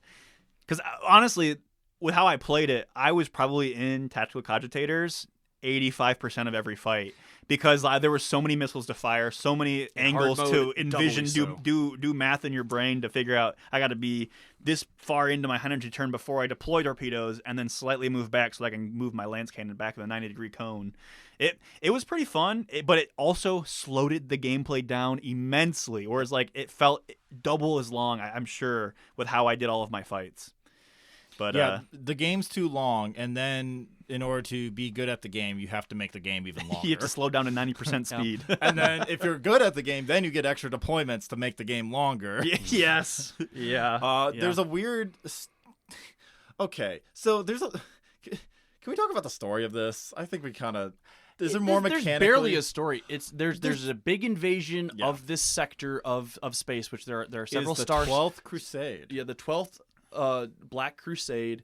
Which is bad, right? These are Abaddon's forays into the Imperium from out of the Eye of Terror. He's consolidating the forces of chaos to invade and obtain certain artifacts. Learning that this is what Abaddon gets up to in this game, that's his deal. Because if you hear in The Lost in the Dam, where I'm kind of bewildered at what goes on in Warhammer. Where we are in the story so far, he's just a guy. He's just kind of a he's a dick. Yeah, he's he's one of the greatest warriors. He has a great deal of authority. He commands a great number of high level elite troops, but he's just an aggro bro. Yeah, it's really funny because he's a great warrior by using the most powerful armor that it gives you increased strength. I'm like, I'd specifically say that he's better at using it than literally anyone else, though. Sure. I'm just saying, how great of a warrior are you? You'll see. And also, how great of a warrior are you Well, I don't know. I kicked his ass multiple times in fleet battles. I will say that. And Yeah, honestly, I thought the missions against the Planet Killer were the easiest ones. they're so fun, though. Yeah. I truly love. You can just ram that Planet Killer and throw it off course. It's trying to get to a certain spot to kill a planet, and I just go, nope. Everyone go together. We're doing like the Ramming is also equally as satisfying and it's just so brain dead. It's just like point forward and engage. Yeah, well, It's so fun. I felt like the final mission of the game, he almost got to the orbital point, and then I had like 3 of my ships just come like on his flank and just ram and push him away. I'm like, damn, this is just like Char's counterattack. And that made me happy. But the first time I beat Abaddon and Fleet, I was like, that's for Loken, because I'm this type of Warhammer person where this matters to me. That's for my boy. So yeah, Abaddon's invading the Gothic Sector. He's trying to take these things called the Blackstone Fortresses, as well as an artifact called the Hand of Darkness, all of which means something and matters to Warhammer fans. Okay, is the Hand of Darkness a thing? It's a thing. It's a very important thing. Is it Infinity Gauntlet, but for scary? I don't think it's an Infinity Gauntlet. I don't remember exactly what it exactly is. I just imagine it's a but glove I know with a bad aura. It's a MacGuffin that's necessary for a big important thing to happen in the 13th Crusade, which is is that like a big one? Yes. In current lore, the 13th Crusade is Abaddon's final actual push towards Terra. So like there have been, and in the old lore, there have been 12 unsuccessful crusades, and this is the last, biggest, best one. This is his final push. Yeah. But he's failed 12 times. In the kind of retconned, slightly modified modern lore, he was never trying to win those first 12. He was setting up. They were all building up to the 13th. And the 13th so far completely successful. Yeah. Because there was a huge update. So it's like 2017, 2017, going. Yeah, 2017, 2018 was huge, massive lore update. For the first time, the plot of 40K was moving forward, and we're technically in 42nd K now in the storyline. It actually is 41,000 something now. Okay. And as far as I remember, anyway, the galaxy gets ripped in half. Hell yeah. In the that sounds like a 13th good Crusade. Saturday night. Yeah, the galaxy gets ripped in half, and everything's crazy now. But anyway, yeah, Abaddon's invading. We got to stop him. That's the plot. Also, there's Eldar doing pirate stuff, and there are orcs doing orc the stuff. Eldar, right? You get to join up with the Eldar and have a little ally. And they suck. They're really bad. They're not useful. The benefit of using them is that you don't have to fight them anymore. Yep. Because fighting them is really annoying. Because so annoying. their ships are so much faster than yours. They look cool, though. I will say they look cool. They look like Final Fantasy airships. Yeah, yeah, they do, and they fly like them Probably too. explains why I hate the way they Yeah, look. little cutter no. ships. They look like insane. big, giant wings and fins, and they were like super fast. They're the opposite of your ships because all of their weapons are on the prow. So they have to be facing you to hit you. Yeah, see, there was a part of me that wanted to go into like skirmish mode and play around with the other factions, but when I finished this game, I'm like, I'm done. I can't. Yeah. As much as playing as the Eldar sounds like a lot of fun, no.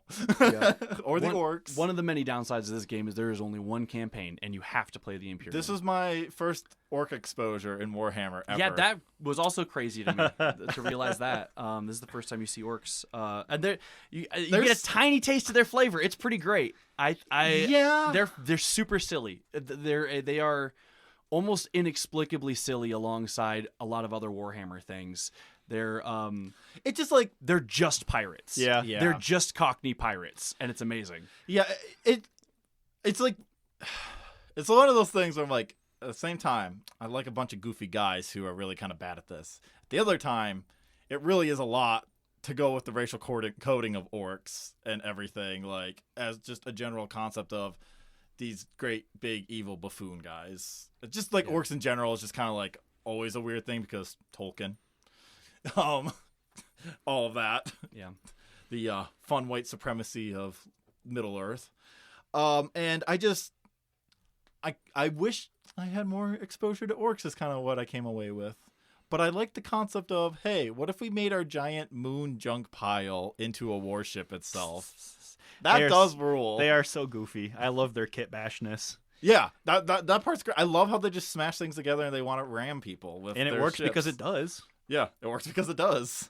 That Space Hulk fight is a lot of fun too, because it is huge. Super easy to hit with torpedoes. It's exactly another fun reason. It's super easy to hit with torpedoes. You're specifically told, bring lots of ships with torpedoes for this mission, sir. Yeah. Uh-huh. Yeah. So there are also just straight up cruiser clashes where you just straight up smash them up Broadsides. fight. Yeah, those ones are fine. There's the breakthrough where you have to blow up the enemy platforms. Don't like those ones. They're just kind of annoying. I'm like, there's nothing interesting going on with these platforms that I think are worthy of a whole mission design around them. Defending them, I think, is a great challenge. A hard mode, defending in a breakthrough, and so I appreciated them for that. Taking them out super easy because a few well-aligned torpedo volleys, there's nothing they can do to stop you. They just get pelted. But defense of that can be, especially in hard mode, especially towards the end of the game when they have more torpedoes. Your enemy's always bringing a battleship, and then all they need to do is get one battleship to your line, and it's gone. And then they can just go straight through your platforms. The amount of times I had to ram a battleship away from the defense platforms, that felt great. Which is kind of cool. tension. Yeah. So the tension there, I like that game mode. I think it's got planetary assault, breakthrough. Yeah, that's assassination. Escort, assassination. Assassination's fine. I like assassination because all the opponent has to do is warp out. So you have to get to one of their specific ships, and to destroy it. Before they can warp out.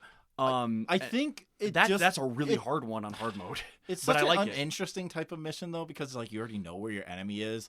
If this was more submarine tactics and there was more emphasis on radar and stuff, because they're really, I think I would hate it more. Yeah, I would hate that one because that would make the game mode almost impossible in Assassin because they can warp out so fast. Well, and I think kind of warp is half baked in general in this game, too. It's like, I don't know. It doesn't feel useful until it kind of somewhat there's not much you can do with warping, and yet there's a whole entire crew upgrade for it. Upgrade system. I mean, it's the upgrade system. I don't understand. What does it mean to get plus 3 crew, plus 3 to troop value? or 0.25% to critical, yada yada. They really a misstep in the game design. They should, because some of the upgrades will say 25% more likely to do a critical hit. That tells you something valuable. But some of them just say plus 3 to troop value. Why wouldn't it just say a 20% increase to likelihood of troops defending off borders? Why not tell you what it does? Because the troop value doesn't affect boarding as you think it would. Well, troop value doesn't affect your ability to invade other people's boats. But it only affects your defense against other people's assaults. Why? Which doesn't make any sense. Why? Yeah, I don't know. A lot of the aspects of upgrading, as Max pointed out, you don't know until you make the choice and then you find out it's useless. Yeah. And then refitting, at least lose there's money. I was going to say, at least there's a reroll, but it was really annoying to have to spend 100 just to reroll one point that you misput into somewhere else. So it's is it worth it, or should I save up because I might lose the next couple deployments and it would be nice to have 100 to repair stuff immediately. And I also don't know how well the deck damage stuff is communicated or the in damage terms of choosing spots to hit. Yeah, so it's unclear how much a ship's armor prevents damage too. So when some of the upgrades tell you this will penetrate 25% more armor, what that means for damage output is a little hard to figure out sometimes. All I knew was that it was a damage increase to some degree, so that one made sense to me. Where other ones it was that and torpedoes are faster. I'm oh yes, every torpedo ship should have this. It was also weird though, because then it was also now I have to change my timing on when I shoot these things because now they're much quicker, so I have to aim a little less farther away. I'm so bad at launching missiles into my own team. Just my ships that are faster than the slow ships launching the missiles, and my ships start turning into those missiles. Oh fuck! You know what I was also really bad at? Leaving a ship just kind of off on the map somewhere because I'm get out of here, and then I forgot about it. You told me that you would just forget about your ships. That blows my mind. You're only taking maximum 4 or 5 ships. Yeah. How do you lose one?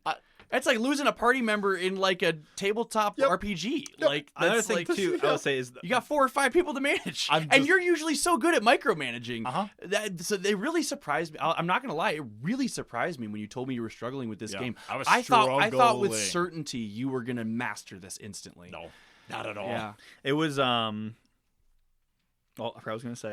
I'm sorry. No, it's fine. Yeah. Look, it's just. Do we have a? I have a question. Yeah. Do we have a favorite mission, a memorable instance or encounter? Because I have one that has stuck in my mind of a really great feeling is my battle with the Terminus Est was nail-bitingly close, where I had to really plan out things and really understand the enemy ship and know what its ranges were and know how it worked. And like at the end, I literally had an escort ship, and that took it down. That's amazing. And I was like, whoo! Yeah, I was gonna say the Nemesis missions were my favorite. Yep, they're good. They're great. Yeah, taking out really genuinely powerful battleships, because there are boss missions like we mentioned, like where you fight the Space Hulk, or when you're fighting Abaddon's gigantic mega battleship, the Planet Killer. But those are slow, so ponderous. They don't really actually work like any of the other ships. Yeah. The Planet Killer is really fun, though. No, I'm not saying they weren't fun, but I think different. the Nemesis missions being you're fighting an enemy fleet that's identical to yours in a lot of ways, but they have one ship that is genuinely special. Yep. That extra challenge. And your ship will never be anything close to it. Yeah, that really, I think the Nemesis missions are pretty memorable. I liked those a lot. I think because the game just needs more flavor, and that adds flavor to the Definitely. fights, where it's like, otherwise it's like, a breakthrough is a breakthrough. Where orbital bombardment's always bad, and assassinations are can be fun a lot of times too, especially when it's the other way around. Because like I said, I never warped out, and so I was always like, all right, fuck them. I'm gonna go kill them all. If they're trying to assassinate me, I'm gonna destroy their entire fleet. I was telling Faden that by the end of this game, my overall strategy for most missions was just destroy the enemy fleet. Fuck the mission. I'm just going to blow up the enemy fleet and then you win. Which arguably makes orbital bombardment missions even more annoying, because it's ignore the enemy fleet and just try to boost your shields and then speed over to the area as fast as you can, because it's so stupid. It makes you not engage with the gameplay as much, which I think is why it's bad. It's not play tested. It's like, this does not augment the gameplay in a fun way. Yeah.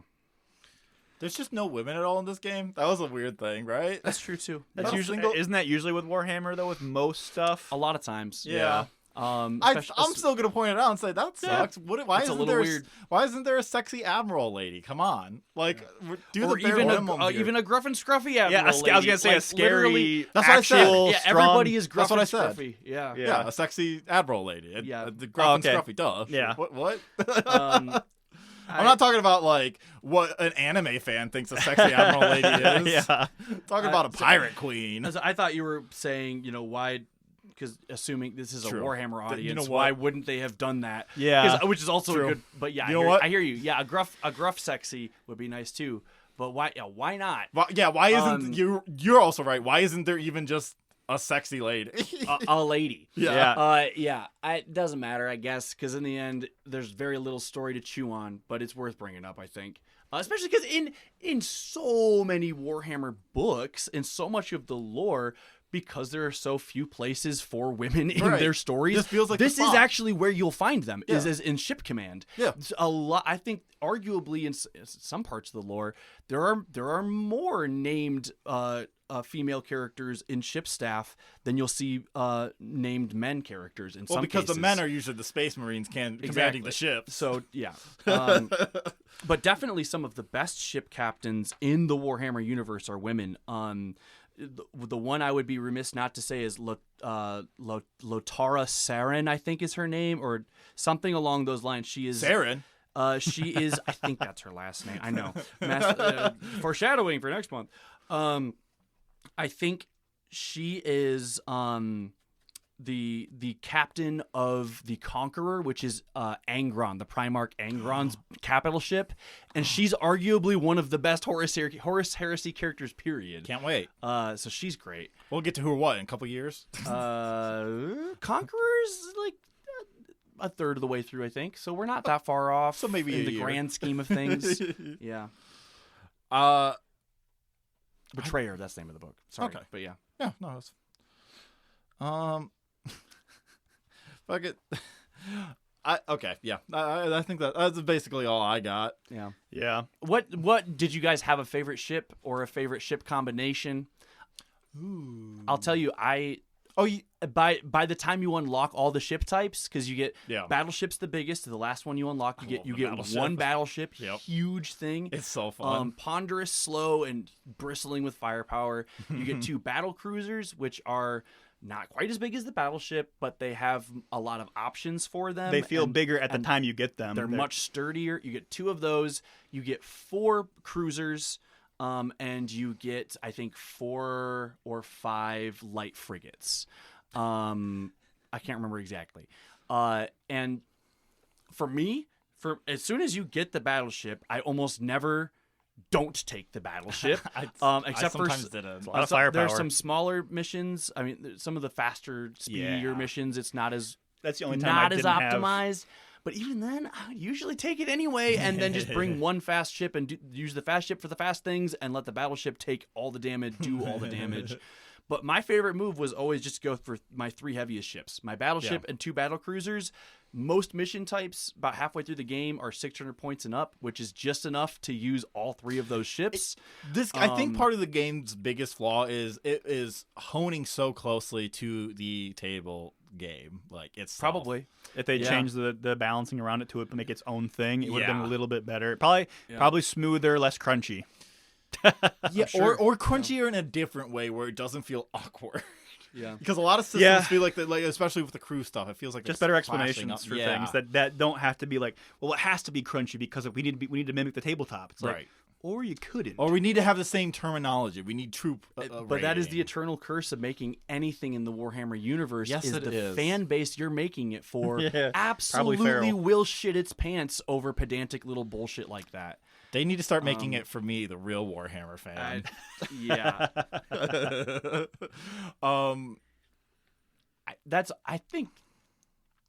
I think I've reached the end of the things I have to say about this game. To answer the question, the Retribution battleship ship, the one that has Lance forward prow, and that one. Yeah, that one for me too. I like the Lance forward prow. You mentioned though, Uncle, you named your ships. That was important to you? I can only remember a few of the names. I did. So you can name all your ships. Yep. They come with randomly generated Warhammer named ships. So that's like the righteous this, the spear of that. The defiant of this. Yeah. Randomly named Warhammer characters every once in a while. Yep. Funny, my battleship, the name that was randomly generated was the Pride of Erebus.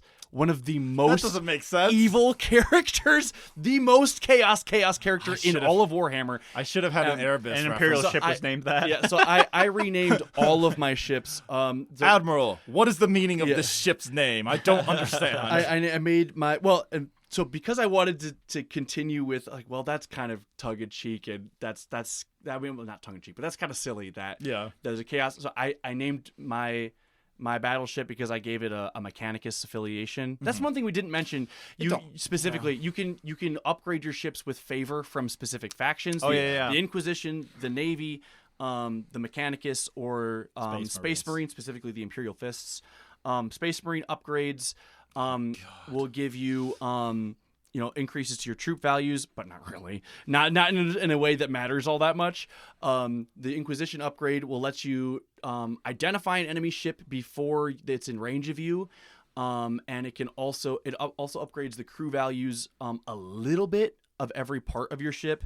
The Mechanicus lets you take an extra upgrade and an extra skill, which is basically just the one you should do. Tech you can use. Yeah. Mechanicus is way overpowered compared to the other 3 options because the Navy just lets you summon an escort ship. Just an extra one. And it increases it decreases the likelihood of your ship becoming insubordinate or something like that. Less mutinies, which never happened. Almost never happened. Even on hard mode, almost never happens. So, and I never upgraded my commissar, the thing that prevents your crew from giving up on. It doesn't make any sense. There's so many mechanics that don't matter. Yeah, I was gonna say, I don't even know what mutiny does. All I know is that I have to go click a button on my ship when it is happening, and then the funniest sound in the game plays where you just hear gun cock and then fire because it's implied that you're executing the mutiny. Execute this coward. Yeah. Yeah, it's such a funny. And I'm like, okay, I guess Yeah. my captain. But at the beginning though, I was like, does this mean I lose a certain like buff or Right? something? Does this Do I matter? like lose No. an XP point or something? It's No, like, no.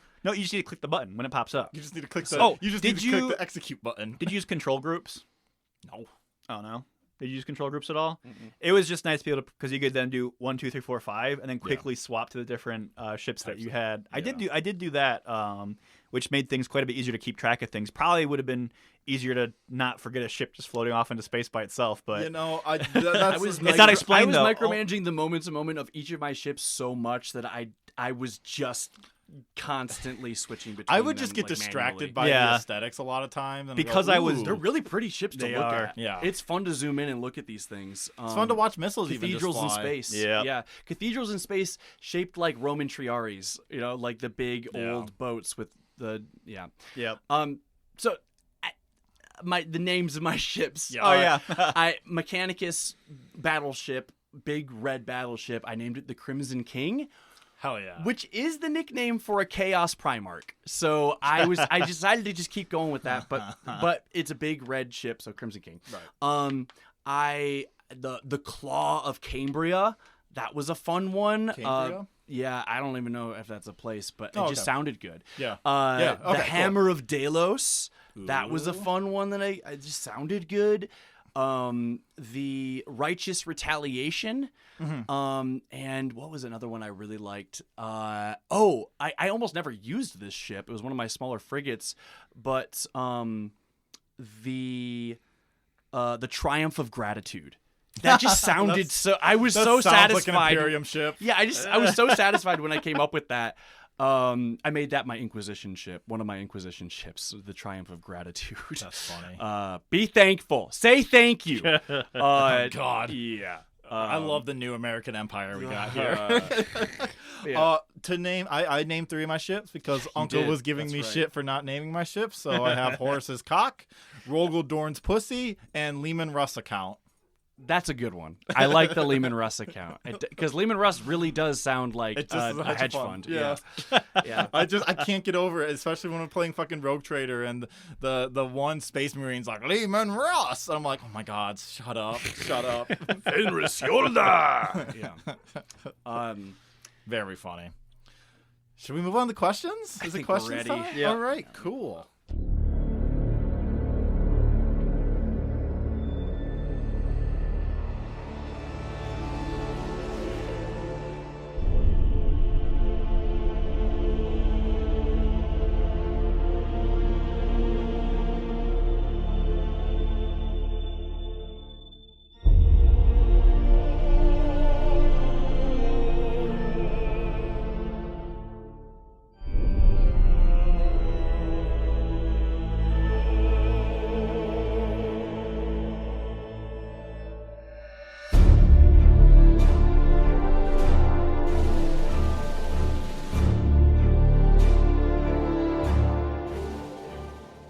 We got some 2 questions here. If you want to send in questions, you can find me on Blue Sky and hit me up.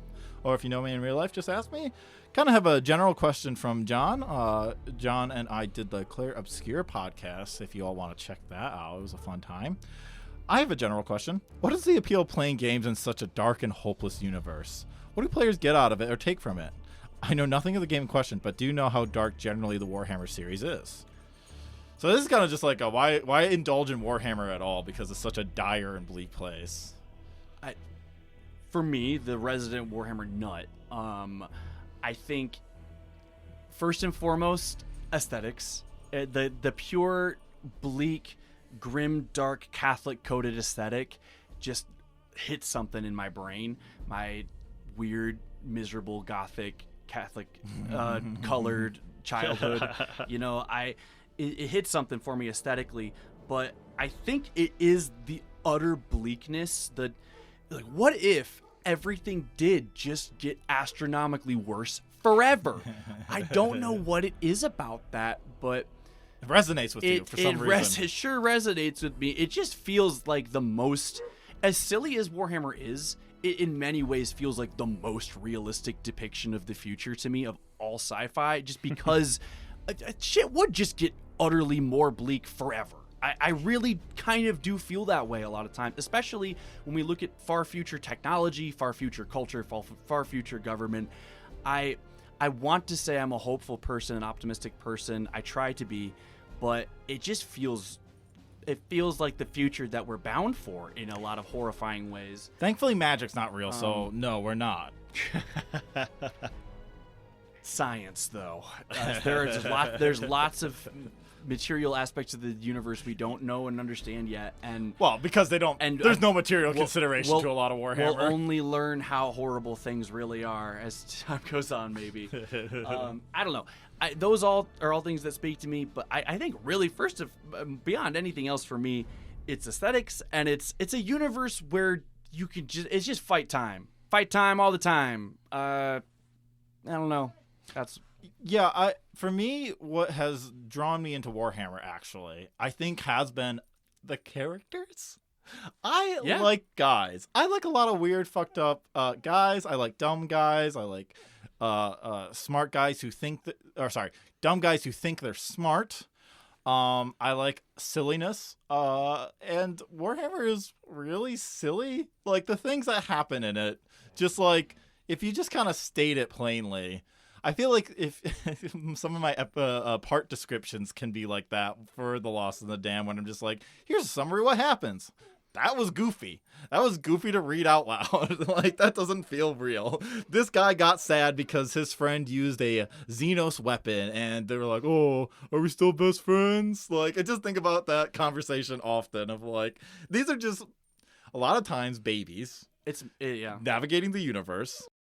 Warhammer is very messy. Yeah, it's messy. I love messy soap opera. Yeah. It's a soap opera. It's soap opera that is disguised as like a dudes bro game. And that's really funny. Soap opera for boys. Yeah, it's soap opera for boys. Yeah. Warhammer's soap opera for boys, and I like it. It's straight camp a lot of time. Yeah, it's just a fun, dark and bleak universes like this are just also fun to explore. It's like, why did it get so dark and bleak, and why is everything so horribly bad? But I don't know if I'm drawn to it for that reason, or maybe I just don't understand why I'm drawn to it for that reason. Well, you seem to like the miniatures. You seem to be into that aspect. I mean, for the reason of why Warhammer, like specifically, the Death Knights. I'm making a Death Knight army. Death Guard. Sorry, yes. Actually, they're gonna kill me for they're that the one. Dusk Raiders. Gross icky guys. I like the gross icky guys because they got such unique figures. And see, I like the Death Guard because they get to toast on poison at the end of a battle, and the Death Guard Primarch gets to pick out his MVP of the battle and go, "You're my best boy.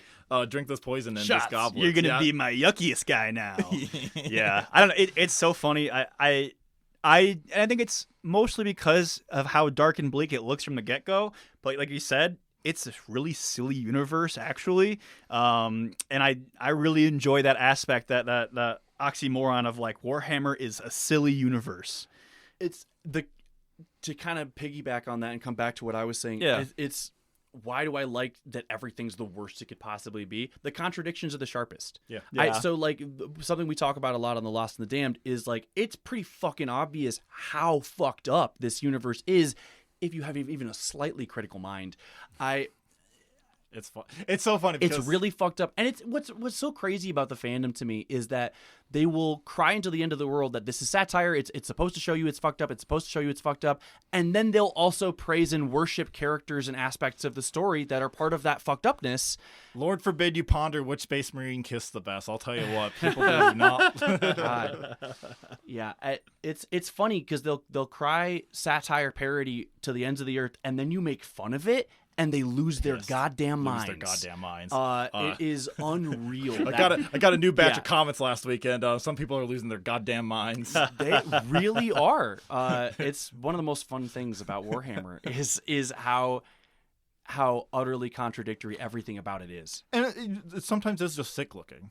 Yeah, that's the aesthetics. Yeah. It is sick to see a Space Marine have a whole bunch of just stupid little scrolls on him because he made so many good boy oaths to do a good job. I do like the scrolls. It rules. The scrolls rules until you realize they're like good boy promises.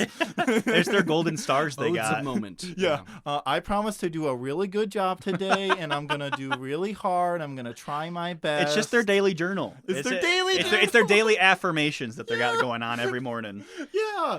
I put on my pauldron that says, I'm going to do my very best today. Even if we don't win, it's okay. I'm putting the Probably glove on doesn't that say says that, I love actually. my Probably dad. says, I will win no matter what. And that Or is my die charge. trying. Yeah.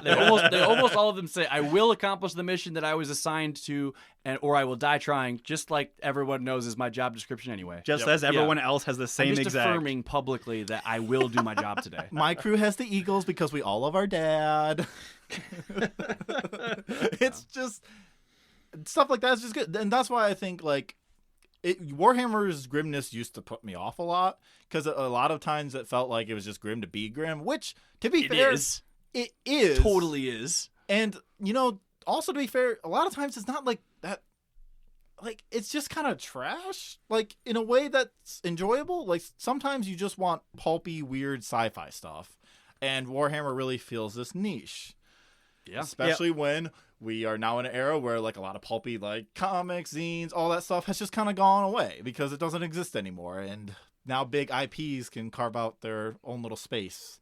Yeah, I like I said, I don't think it's specifically the darkness and bleakness of the universe that attracts me to it. It's other things too, where like I like the orcs are so hilarious on their different weird one-off stories they have because this happened because we believed it. We believed so much it just does work, and that unique silliness that I think Faden, I don't know how much about orcs you really know because like they really are silly. Yeah. I do know not one of the orcs named is after Margaret Thatcher for some reason. Gazgul Maguruk Thraka, the current leader of most orcs in 40K. Yeah, Whoa, I think that's the main leader. Yeah, I think that's a low key kind of miserable. Again, because sure. I didn't orcs even are know just that. messy. So what's really silly about orcs? That should be an Imperial. Max is referring to is that their tech at least partially only works because they believe it works. Like the psychic energy of the Imperium of the species, not really. How's that not to just the tech 10th priests? degree? Because tech priests actually do use like the physics of reality to do their science. Sure, but like the other half is, they pray it'll work. And What if works. everything was controlled But by it doesn't their work. mind? It doesn't work because they believe it works. True. So with the Imperium, they pray that it'll work, and then they press a button or two. Yeah, and then they press a button or two. So this is like and the part of the technology was inbuilt so that it would only work when you pray to it, but. With orcs, it's literally. There is a story in Warhammer that where there is a tank that's salvaged from the Imperium by orcs, and then it keeps getting sent into battle, blown up, and then they'll repair it, send it back into battle, blow it up, so a tech priest sounds like they're also doing the physical thing tech too. Priest, let me finish the story. Yep, sorry. Wants to know what technological advancement have they achieved to allow them to keep redeploying this same tank that we were using it got blown up and now it's working forever. What's going on? They open up the engine compartment and there is a drawing of an engine. Vroom vroom. There's a drawing that's orcs. And it runs. Yeah, it is it's powered by the psychic energy of their belief, literally. That's pretty good. Yeah, I do like that. And it's funny because stuff like that happens where it's like we're spending so much time on technology and workshopping these things, and the orcs drew a picture and it's just put it in the compartment where the engine's supposed to be, slam it down, double slam on that thing, this baby's going nowhere, and then it just But why do orcs works. always got to be the dumb guys? What if that was like elves? What if that was the Aldari? Because that would rule, right? Because that's the other thing. It's just like, why are orcs always the arguably dumb guys? elves also their tech also works on the power of belief. Okay, so it's just psychic ability. But that's everyone. It works on the ability. It works on. It seems like all tech. power. It seems like all technology in this universe does that. It just depends on how much dedication you're actually spending on how this is actually working. Where the Right, orcs are like, "Hey, this now works," and then it's just like, "Okay, now my in the back processes of my brain, I just know it works," and that's contributing to the hive mind. Is the Imperium actually repairing things? Are they actually doing things when they're pressing buttons? Are they actually, or is it part of their belief? Well, they're just spending renown points and it's repaired. That's also true. That's also true. Yeah, I'm just spending my renowns and then my ship's back in action. Hell yeah, bro. I just pay for premium service. It's done in one day instead of 2 days. Right. They know who I am at the fucking at the lot. Yeah, and John was kind of like wondering like, is it cathartic? Is it something else? Does it allow one to tap into their darker tendencies in a safe setting outside of reality? Is it psychological curiosity regarding depravity in general? I think part of it's that. I think definitely so, and that's part of the you have an automatic out in Warhammer to say, well, it's okay for me to obsess over this violence and this constant state of war and all these random factions blowing each other up because they're all bad guys. Right. And that's always the out for every Warhammer fan to say, it's okay for me to obsess over all of this excessive violence because everyone involved's a bad guy and therefore it's all justified. Yeah. Which is also kind of crazy when you really think about it. Yeah. But- Because it's like you should be able to get pleasure out of good people dying too. Like, if you're actually wanting to have an outlet, you should be fine with good people dying. Like, that's stories. That's stories, though, Yeah. right? Like, Boromir's death in Lord of the Rings is taking pleasure out of a good guy dying. Like, you get, like, that pride. I think the pride's out of the... I guess the death is inherent, but it's the sacrifice that I think people are celebrating. Yeah, sure. That's what they it's say. It's the moment of connection between the companions at the sadness of his death. Yeah, it rules when good guys die. Sure. It would be more lame if he then he survived in the last second. Like I always hate that. It's like if you're gonna go, don't give me the wait, they actually lived? Oh my gosh. Chewbacca. I was just about to say Chewbacca in the other ship. The best example of that ever. So lame. Finally, something interesting happened in that film. I and can't then they believe immediately that. take it Like away. me, just like being like eyes glazed over. Like, what are we doing? Oh, something. Oh, nope. Yeah, I think Wow. Max, you and I think looked into each other's eyes in that moment and went, "Well, it's fucked again." Yeah, It's because we were both interested when that happened. We were like, "Okay, Something. they're killing people. Yeah. That's awesome. here we go." Nope, never mind. We Never did mind. Fuck celebrate so much when they died. You just want to see good people die. I mean, in the universe of Star Wars, I want progression and I want things to happen change. But no, let's just do the same trilogy again, but make it way worse and add way more MacGuffins. Yeah. So Fuck those movies, man. Yeah, for me, it really isn't indulging in that dark curiosity. I feel like I get that when I do tabletops. See, That's where my outlet goes. I have to force myself to be an evil person in video games, and I still don't like doing it. I love being I evil. don't. I love being evil. I guess. games. Unless you're just like playing any Warhammer game makes you be indulging in evil because bad things are Rogue happening. Trader. But it's The only anytime I'm playing a game, like even in the podcast, on the times we have played other games where you can be good or bad, I've always been a bad guy. It's because I want to do something unique in these games that I've never done before because I'm always playing the good guy. Yeah, It's Rogue also Trader, hard I for went me. straight Yeah. in for the most fucked up guy. Total War is a game where it's pretty easy to play bad because all of the bad things you're doing are pretty distant from you. Like the repressive Interesting. policies, the destructive, like the horrible evil things that are implied that you're doing when you're managing your empire as an evil faction. Yeah. You don't see any of that. It's just a button on a screen. And so you can Damn, doesn't that distance say yourself something from- about our society? Yes, it does. About the abstraction of you can evil. become it's pretty easy to do empire thoughtlessly when you don't see the people it affects. Yeah. Yeah. Classic. Are we ready for the last question? Yeah, let's get the last question. Bean Sprout asks, Wait, that's not the last question. Sorry. yeah, it is. Unless we have 3. Yeah. No, you continue. I don't see any other questions, but anyway, Bean Sprout asks, if you made a Warhammer faction, what would your distinct armies be like? What would make them different from the others? That's what Bean Sprout asked. What do you guys have a faction in mind? I'd have to make up a whole new faction into this Warhammer universe. Or if you could say, I wish there was a faction like this, you know? No, I'm gonna make up a whole thing.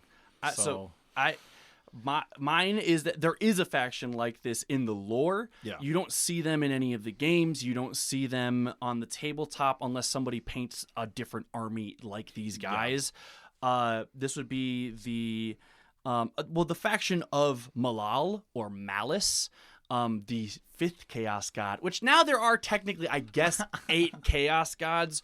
Like, yeah. Well, we're 9 talking- based on my Rogue Traders We're game. talking far future Warhammer, like now, like one of them is named the Dark King, and this is something that comes up at the very end of the Horus Heresy. We'll get there. Classic. But anyway, Malice is one of the old lore secret Chaos Gods. I love a secret god inside of lore. This is the anti-chaos Chaos God. The Chaos God that hates every other god in the universe and just wants to eat them all, destroy them all. This is the god of terror and fuck every faction, the faction. They are the faction of anarchy. And the Sons of Malice specifically are like I'm sorry. They're called the Sons of Malice. the Sons of Malice I are, need to stop everyone. I need to stop everyone from naming their faction Sons of X. It's boys club. Well, what do you expect? This is boys club for boys. Just like do something different, like the boys of. So Ooh, their paint scheme is cool. yeah, Sons of Malice are cool. They just look cool. I don't know. I like the idea of a chaos faction that specifically exists to destroy the other chaos factions. One cool thing about their older lore is that there are some demons of malice, but mostly they steal and imprison the demons of other chaos gods and then corrupt them and transform them into demons of malice. So man, that's so rude. Nurgle's over here like, you're taking my boys. It's kind of cool though. I don't know. I like that idea. I like the idea of a faction that genuinely changes the game. Like, I don't know. That's an actually fully fleshed out malice faction would be cool to see. Yeah, my faction is like, it's like fox people. I'm looking at this fox portrait in the recording studio, and like, what if it's just like this race of like weird shadow fox people that their main mechanic is like stealth mode, and they're like then like they can like phase in and out through like walls and shit, so like they can like hide in a wall for a turn or something, and then they can go back and then they pop out on the other end. There are phase shifting Xenos that we'll see in the Horus Heresy. Hell yeah. I love phase shifting. I love to be inside a wall and then go blah. I don't think I know enough about Warhammer lore yet to just make something. Create up my own thing. But what I would say, what my choice would be, it would just be something akin to Nurgle's, like probably just a different battle group of Nurgle, where it's just like, what if there was a group that was trying to infiltrate stuff without immediately just being gross forward first, right. And so like they're just patchwork of skin of other creatures and stuff, and they're just a bunch of Nurglings inside of it. It's like Trojan horse Nurglings. Essentially what it would end up being. Where it's like we don't know they're there until the armor starts falling up, it starts corroding off of them, and it's until like, wait, they are gross people. There are Nurgle characters in fantasy and 40K, or Future K, whatever. Future K. Whether it's Horus Heresy or 40K. That are more infiltrator types.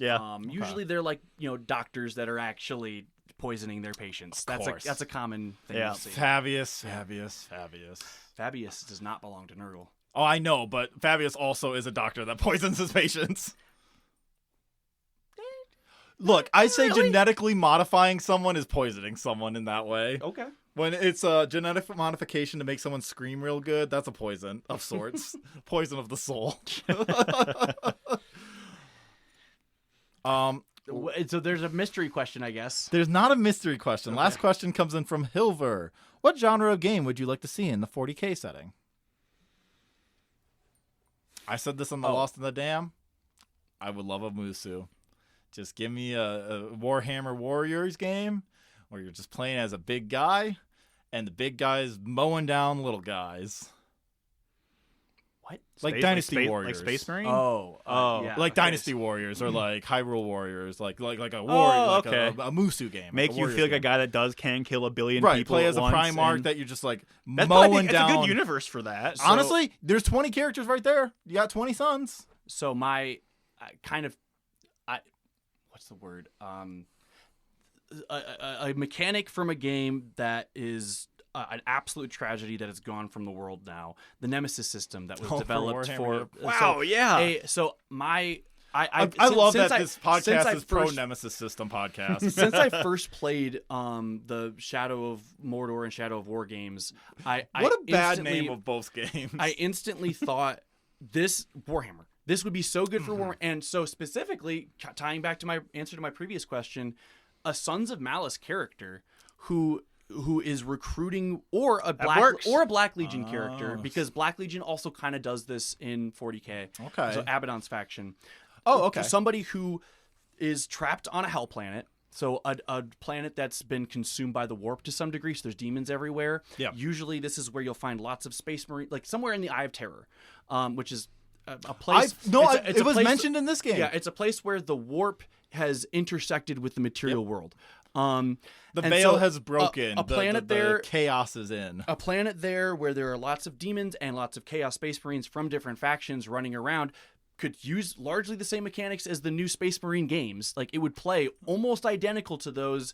And and you'd be lots of guys running around, smash each other, but you'd have the system of make this guy my guy. Yeah. And using the Nemesis system, you have characters that change over time.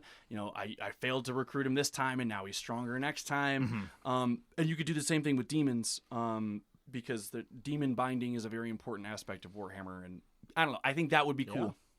Yeah. I think there already exists most versions of a Warhammer game that I would want in some kind of game because they have an RTS, and it's pretty fun for me.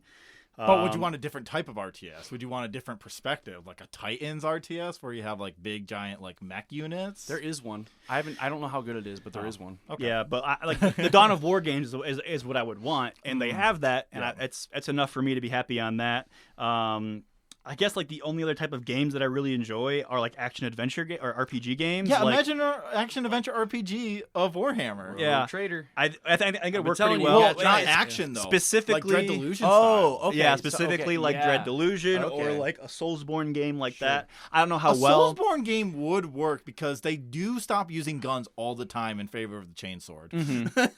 Like a Bloodborne using guns from a distance. And I've played other games that have like extremely low ammo counts for using ranged weapons and stuff, but you could make that. I think you could make that work. That'd probably be pretty difficult to either be super faithful to lore, maybe in terms of like changing things out constantly. But I would play it. Like I would definitely play that game. I didn't play it. But then no, after having a Nemesis system in Warhammer, I would want that. I would play that. I have another pitch. Since I've already said the Musa one before in my life. My other idea is a like 30K, like I guess it was supposed to be 40K setting, but I'm gonna cheat and say do a Horus Heresy. Like you play as like a space marine that has to like figure out who the heretic is, and it's a visual novel game that also has romance options with your other Legion members. And you are like doing a visual novel where you're like trying to figure out who can you trust, who can't you trust, and it has all the branching choices and stuff that you would want in a visual novel. Based off other games that you've talked about, I think you do want that. You'd call that Black Shields, because in the Horus Heresy, there are characters that we're gonna meet. There are characters that we're gonna meet who are who renounce both the Imperium and Horus. Ooh. And they have to kind of figure out their place in the galaxy. They're the Black Yeah, Shields. maybe you could do it about them, and just like you're trying to figure out who can. It's almost like because they don't trust each other either. Right. So, yeah. Right, and it's almost like a union sort of situation. Like, what employees can I bring into the fold in order to start building this union that isn't going to rat us out? Yeah. Like do something like have like that sort of tension throughout this game. That'd be a great visual novel. Just like big beefy Bara men trying to have these conversations, and they're like having heartfelt conversations at some points, or like really like angry ones. And obviously the combat would just be, text. So you can do it. It's easy. Good. I could make this right now. Do it. Do it. It just would be a novel, not a visual, because I'm not drawing. And that's it for questions. Yeah. What are we playing next month? Mass Effect. It's BioWare December. As is tradition at Club Flashpoint. I'm pretty excited to play it again. Yep, I've started up. I have a great name for my shepherd. Her name is Feminized Shepherd. She goes by her squad back in the day called her FemShep for short. FemShep, the only canon shepherd. I'm very excited, man. I'm like super going roleplay mode on this. So I'm trying to keep answers in the perspective of she's a traumatized soul survivor, and so she's a lot of time choosing the neutral options because she just kind of usually wants to end conversations short. Sounds like the very first time I played Mass Effect, I did that. I chose soul survivor as my origin, and I was like, this is a traumatized dude. Yeah. They're sad. Yeah. They're fucked up. I think that was my first background too, is Soul Survivor. Yeah, because like what it says, a giant thresher. Thresher maw killed your whole unit except for you somehow. Yep. Yeah. Somehow. Yeah. What nasty things did she do to survive? Who knows? So yeah, we're playing Mass Effect, a game that is going to be very interesting to talk about because it's a game, that's for sure. The universe is interesting. Man. There will be opinions. There will be opinions. A game about choices. There will be opinions. Yep. Not only a game about choices, but a game basically effectively as a, what would we say, a propagandized arm of neoliberalism? they sure want you to like the UN. Yeah. Yeah. They sure do. So yeah, you can find that out next month.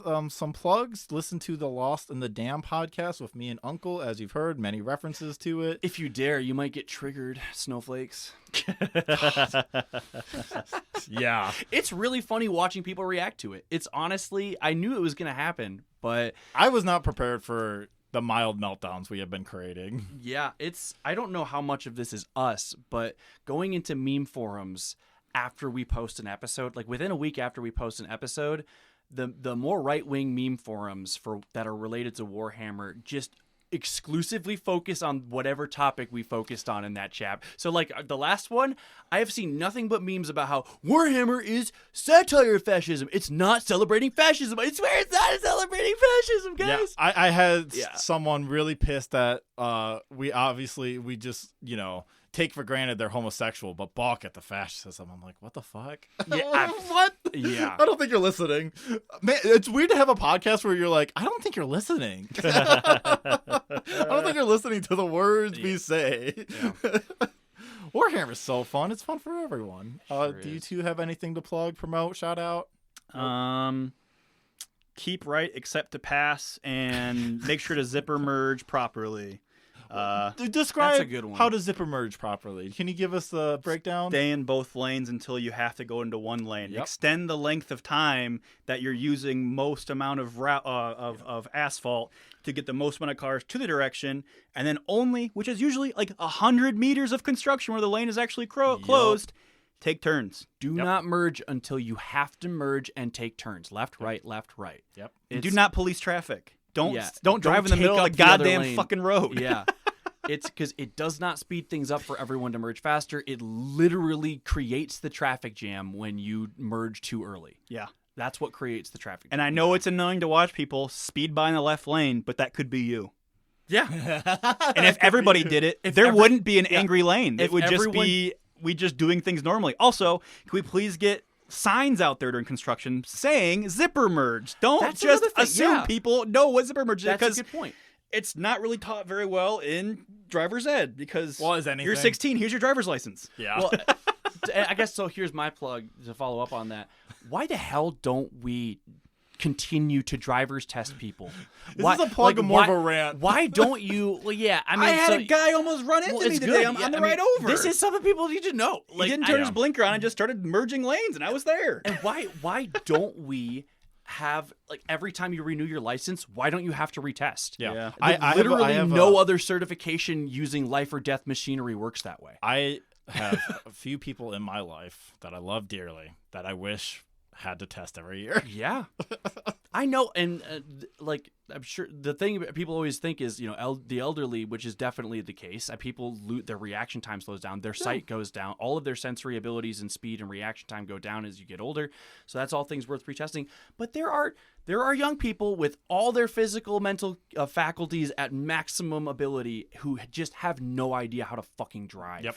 And it would help to get some adjustment. It sure would. Or fucking ban cars, buses everywhere. More public transit. If you don't have the skills, you just walkable don't get your cities. license. I'm only I'm not saying more public transit anymore. I'm saying only public transit. I'm done with this more public transit shit. I want to ban cars off the goddamn road. I think that's fair. It's insane. If we had the infrastructure for it. Yeah.